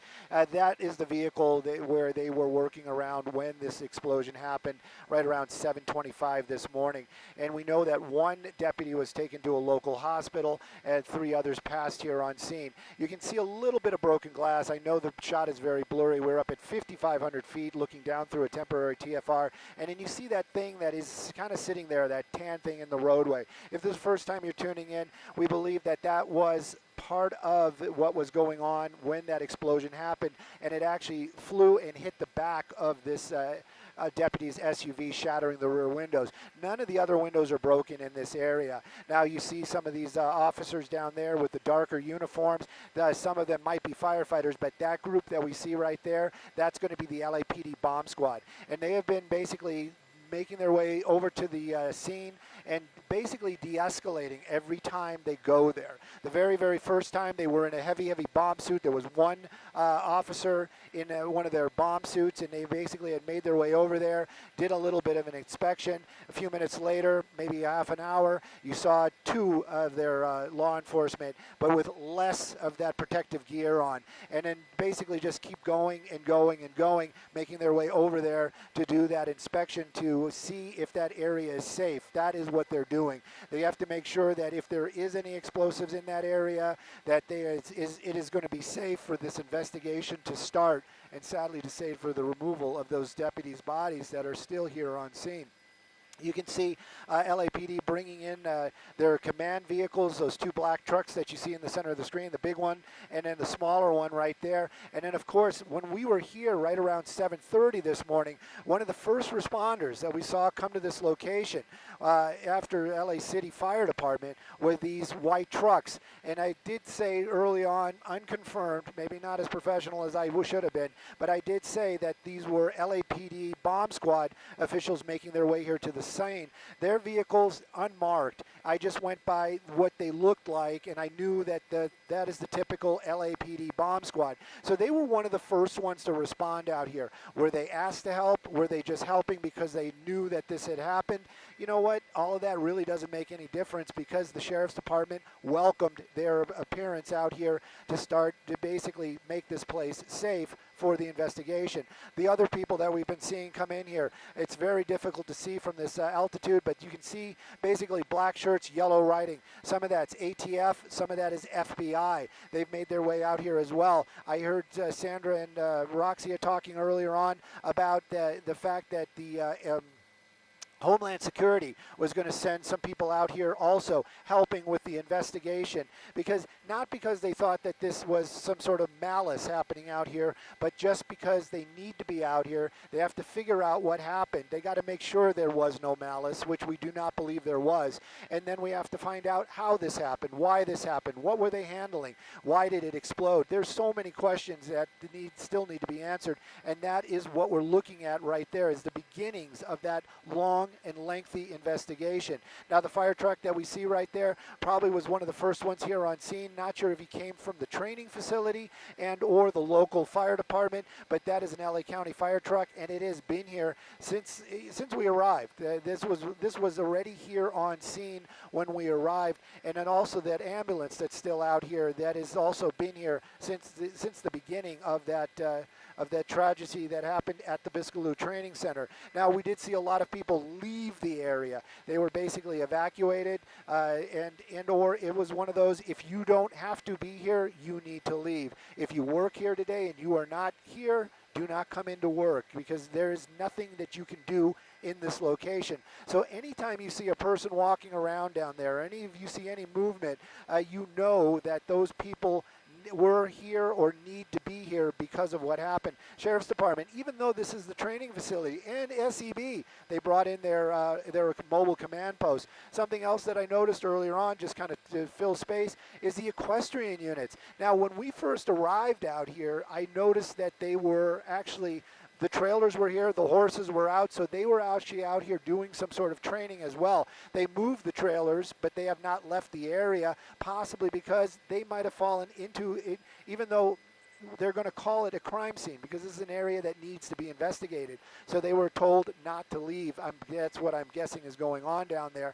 But anyways, this is a very busy area down here. Safety is the first priority for all the people that are involved. And then, of course, the investigation is just as important. But first, they have to make sure that it is safe for their investigators to make their way over there. And then, of course, the grim portion of removing of the deputies' bodies, it's even difficult for me to say that. They still have to do that as well. So we continue to see activity, passing along of information, a lot of hugs going on down there. This is all law enforcement. This is all one big community. We've always said that. We always know that. And when they lose 3 of their own in a tragic training accident, of course, there's going to be a lot of emotions down there. And it's also emotions and technical issues that they have to deal with. And they're doing a fantastic job. It's just very slow going, as they want to make sure they do everything properly and correct. Sending it back to you guys.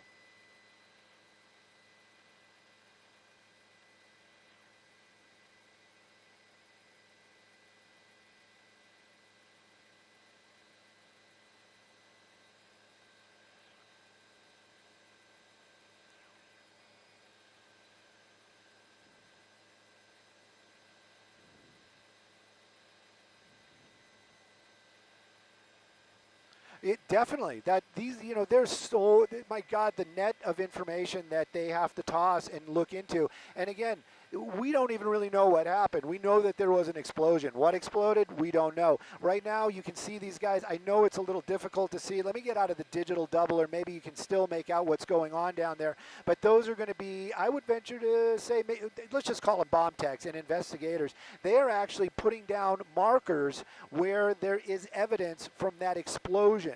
So we don't know, but we assume that that backpack was launched and hit the back of that window and shattered. But there must be other pieces down there that we just can't see from 5,500 feet, where you can see these deputies down there placing markers right now, evidence markers, and also looking underneath vehicles. And momentarily, you just saw one of them looking on a rooftop. They don't know where pieces of whatever happened landed, and they need to make sure that they find all this stuff, mark all this stuff, and it is all logged and categorized, because they want to know exactly what happened. Now, what I was talking about, we're in a good spot right here where we don't have to worry about seeing anything we don't want to see. I believe that is some sort of backpack right there. We haven't seen any deputies or anybody make their way by it or try to move it. It has been here since we got here. And then you have that broken window in the back of that SUV. All these windows, not broken.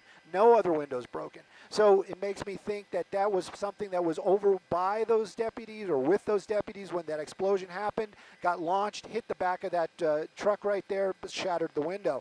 And these other officers down there, they're basically walking the perimeter right now, looking for anything that could have been part of that explosion. And you can see it right there. He's got markers that looks like a red flag, and they're gonna be putting those down wherever they find something that basically doesn't belong, and so that they can have they'll be part of that investigation.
Of course we are. Of course we are. What's up?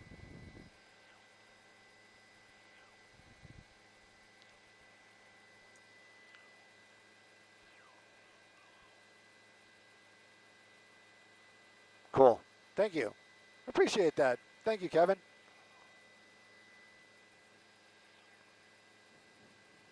Oh, they heard it.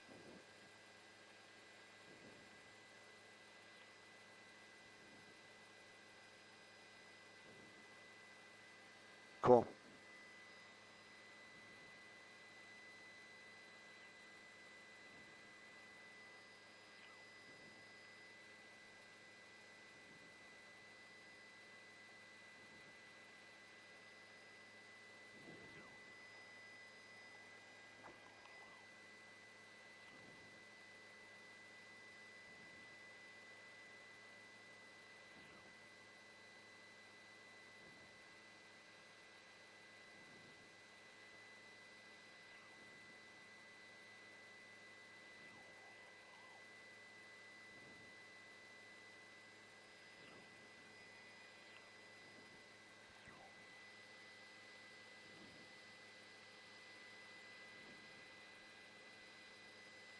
I got to be careful. This guy's walking over towards the bodies.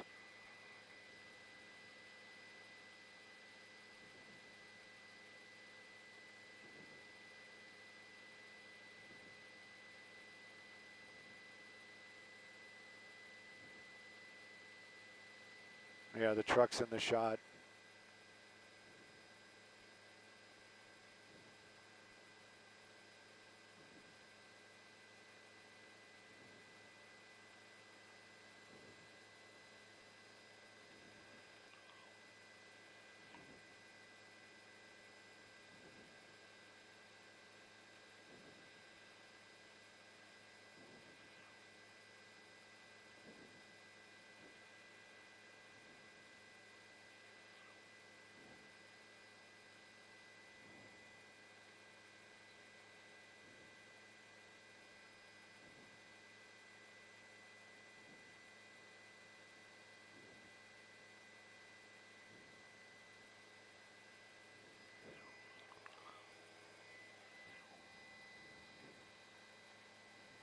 Oh yeah. Well, we're in the 11 right now, so I don't know. Noon? No, no. Noon is when there's. We'll find out if they're just going to keep it as a special report. They might on 13.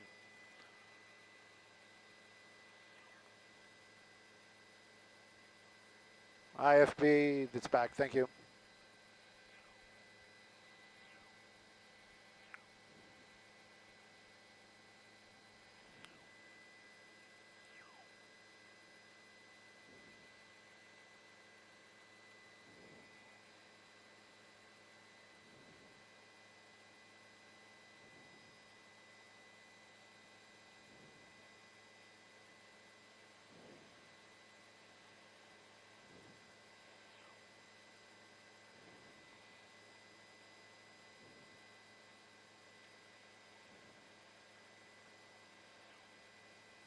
Yeah.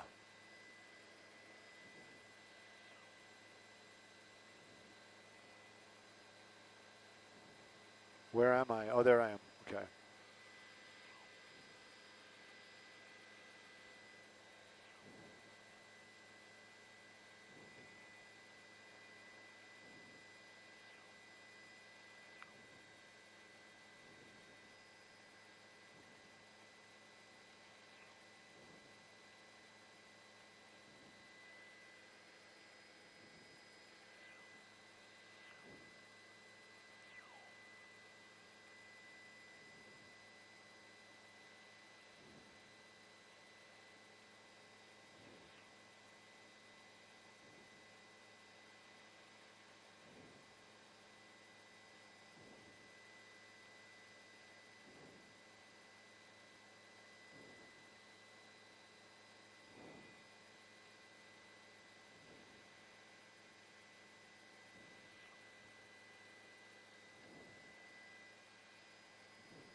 lose the IFB again? No, we didn't.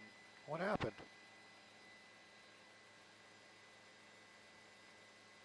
Did we lose Christina?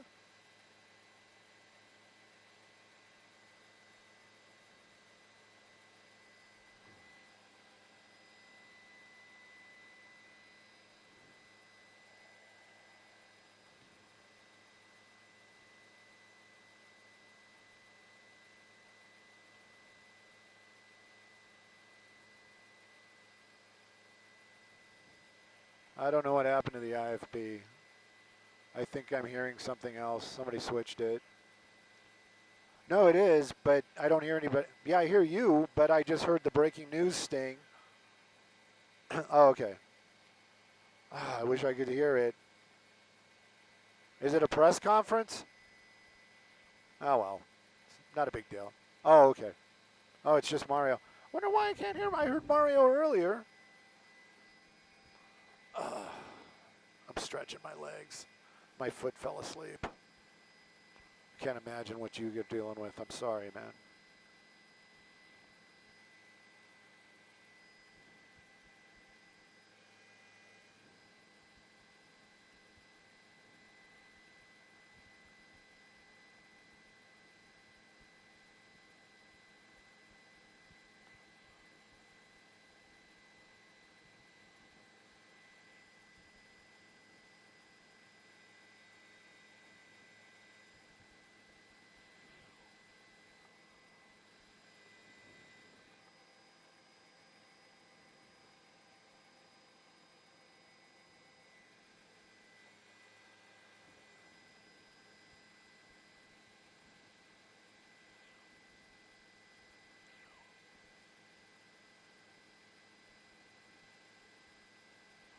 Well, those days when we don't do anything, I'm going to feel a little less guilty. Yes, Brian, I can hear you, but nothing else. What's happening?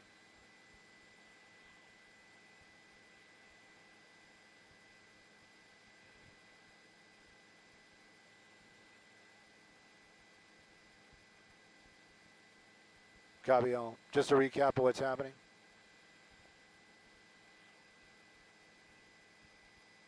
Oh, okay. Wow. So don't toss back. Wait for somebody to ask for it. Okay. But remember, you have to ask.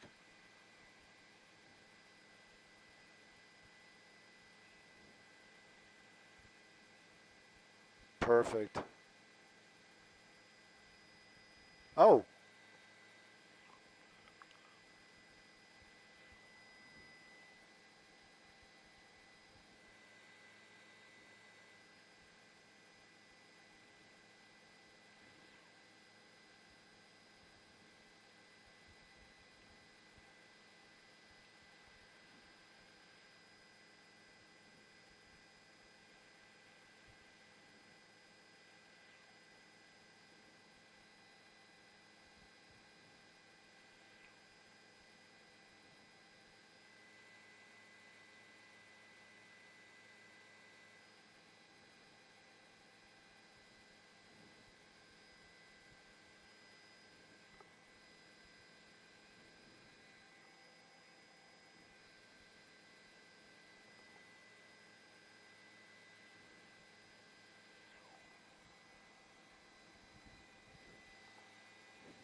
I got to be careful. They're going to walk right up to the bodies, aren't they?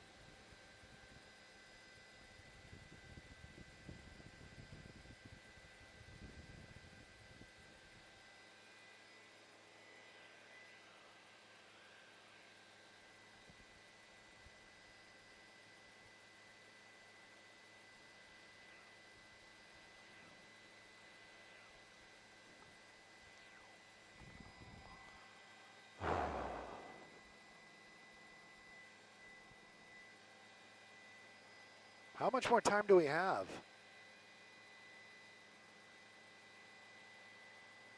Okay. Yeah, no, I'll let them know. I'll let them know. Hey, if anybody's got my mic open, pretty much we're going to do the next hit.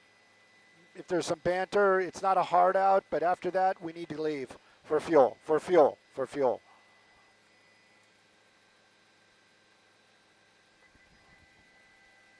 Copy. Okay. Not a problem. And just letting... Okay, and you need to tell me when to throw it back. I'm going to wait for you to say throw it back. Because you guys are switching, I don't know when they're ready.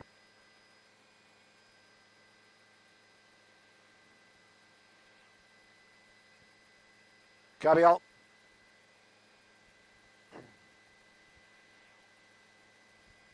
What? Maybe that wasn't for us.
I'm standing by.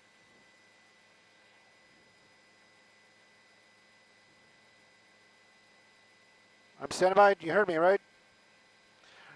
We're in the Biscaloo Training Center area where earlier this morning we had a tragic explosion happen out here, taking the lives of 3 deputies. What you're looking at right now, this very second, is a large contingent of what I would say are investigators from multiple agencies that are finally going to start making their way into that crime scene over to where that explosion happened. For most of the morning, the first line of defense was other bomb squad techs, possibly from LAPD, have been out here basically making sure that that area is safe for this investigation to start. If you can see that one person in the center of the screen right now in that black uniform, he is one of the LAPD bomb squad deputies that are officers that was in there basically briefing this team of investigators on exactly what's happening. Let's get a little bit of a wider shot and let's set this all up for what happened out here. This is going to be Biscaloo Training Center. Right about 7:30 in the morning, there was an explosion, and the first responders were actually LA County Fire Departments. They called that a still alarm,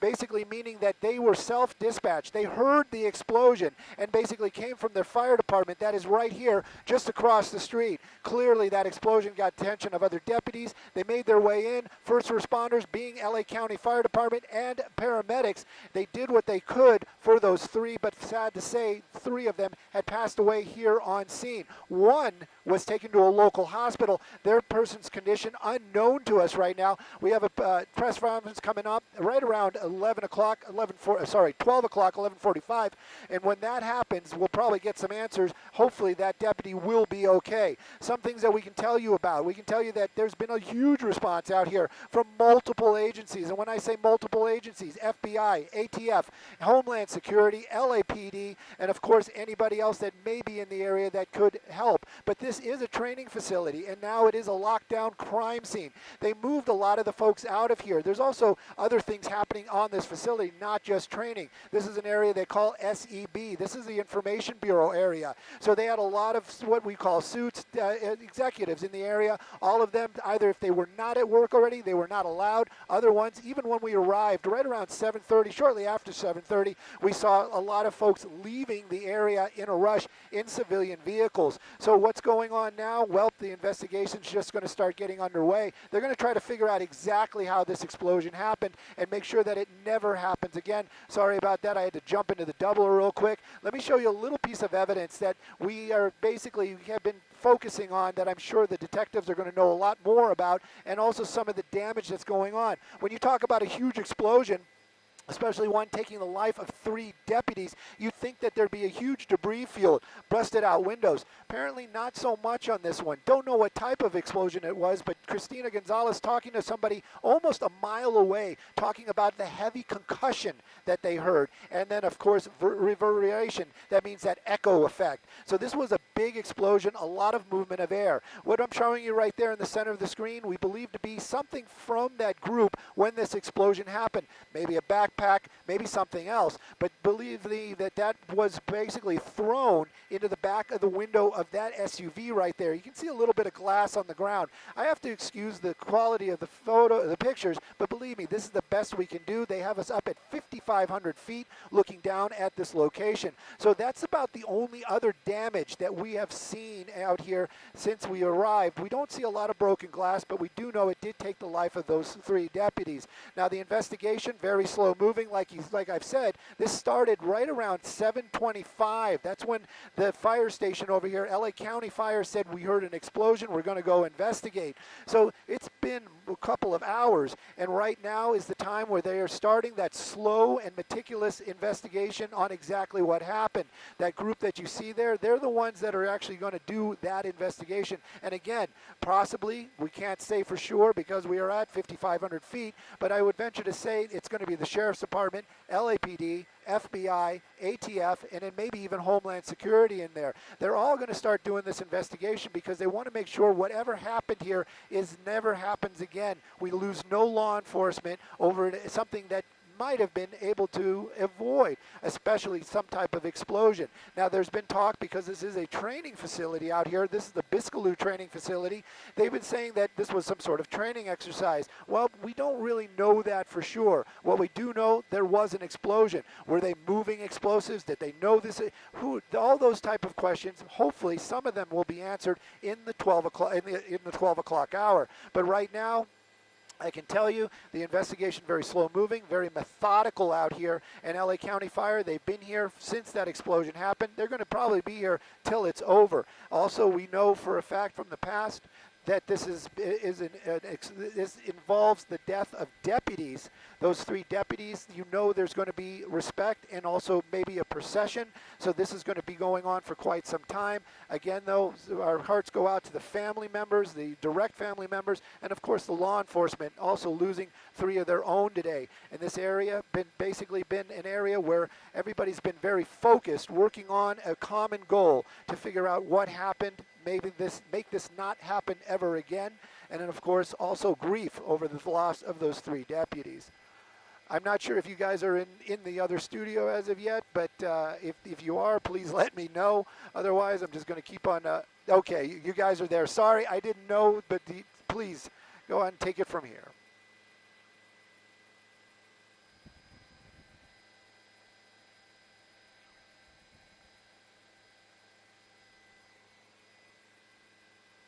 Copy all. I had to turn them way up.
Should we be leaving for fuel, Chris?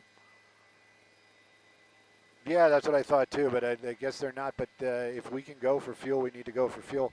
Skyfox, to anybody and everybody, I think we've made it kind of clear that we need to leave for fuel.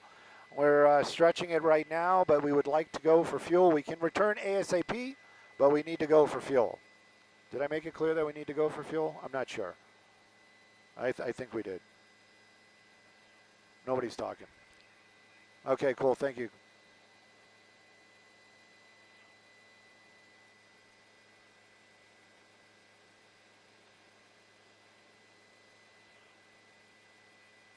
Cabiel, sorry about that.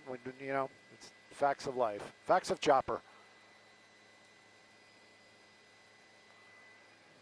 As we're rushing away, which it doesn't even look like we're moving at all, but believe me, we are. We're on 100 miles an hour.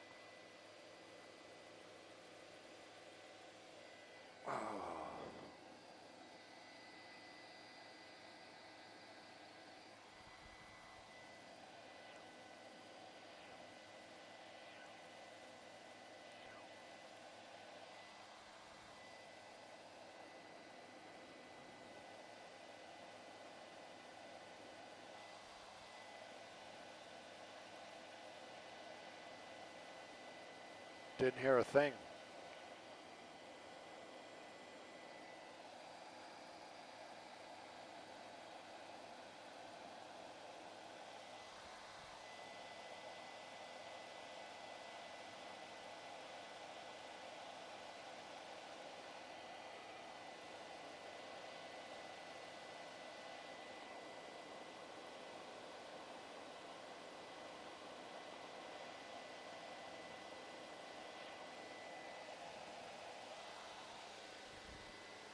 You know it's going to happen at noon.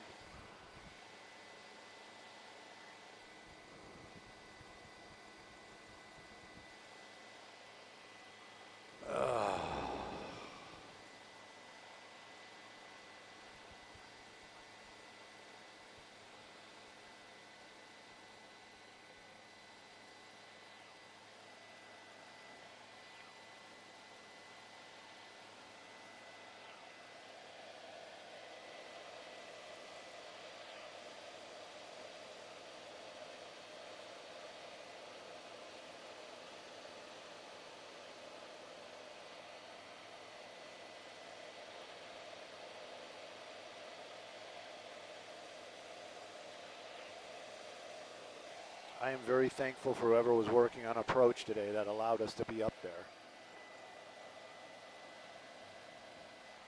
Right, that's what I'm saying. I mean, we like clearly we're watching them go run underneath us, but man, we were lucky. Whoever that person was, I don't know. Their management might be, you know, spanking them, but they should get a gold star from us. I'll tell you that.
it's up to the desk, but I think so.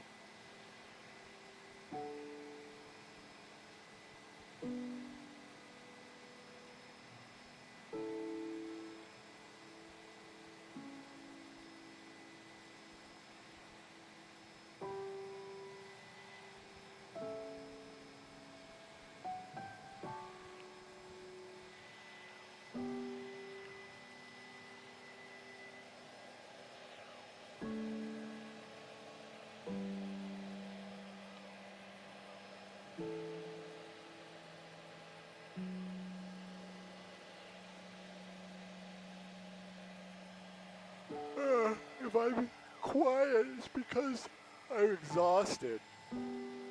Just letting you guys know if anybody's actually even still out there listening or watching us right now, because, man, it's a tough story.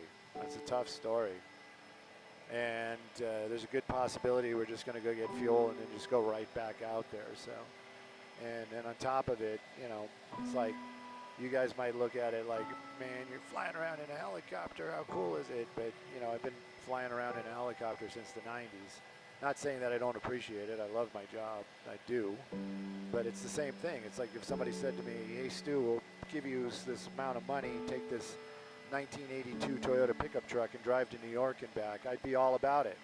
But then if they said, you know what, do this every day, you know, for the next 20, 30 years, all of a sudden it might not be as fun. So that's kind of what's going on. But at any rate, you might even hear it in my voice. I can feel it in my voice, is that I'm spoken out, as it would be.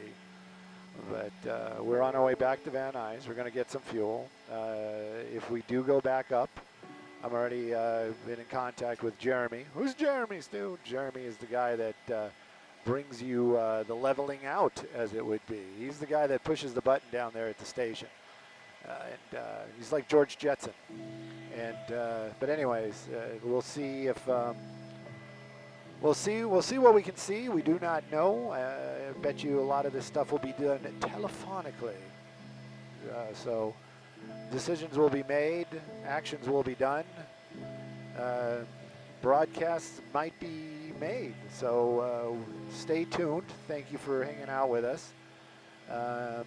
I wish I could have done a little bit more behind the scenes stuff, but the reality is we were a taunt like a tiger the entire time because we didn't know when they were going to come to us, and also our picture was being broadcast live the entire time. And yeah, this is one of those ones where, you know, if we weren't live somewhere, we may have been looking around trying to figure out what had happened. We talked about this. Kids, we talked about this. We talked about this in class. Told you there was going to be a test. And so at any rate, we weren't able to do any of that because we were basically live the entire time. But I do appreciate you guys hanging out. I did get one comment about how good I am at making stuff up. Let me address that real quick. I didn't make up anything. I can guarantee you that. Everything that I spoke was based on some sort of knowledge and or fact. Nothing that I had said I made up, quote unquote. But other than that, I don't know. And I don't know how long the fuel process is going to be because I want to let the pilot walk around. I'm serious. And maybe eat a snack or two. You know, grab a Red Bull or whatever it is that he needs. The camera operator, that's me, by the way. I'm telling you, my legs are. Have you ever sat on the toilet for, I don't know how long, you know, for any amount of time, maybe on your phone, probably on your phone and your elbows? Well, I'm not doing that, but I do have a laptop on my knees, and yeah, my feet are definitely numb, and I definitely need to walk around too. So as far as the actual turnaround time, we're going to get it done as quickly as possible. That is a reality. Is it going to be an hour? Heck no. Is it going to be 30 minutes? Maybe right about that number. It depends also on the fuel. I mean, you know, we can walk around, inhale some food, be ready to go, and if the fuel truck isn't there, the fuel truck isn't there. I'm not saying that our fuel company has ever let us down in the past.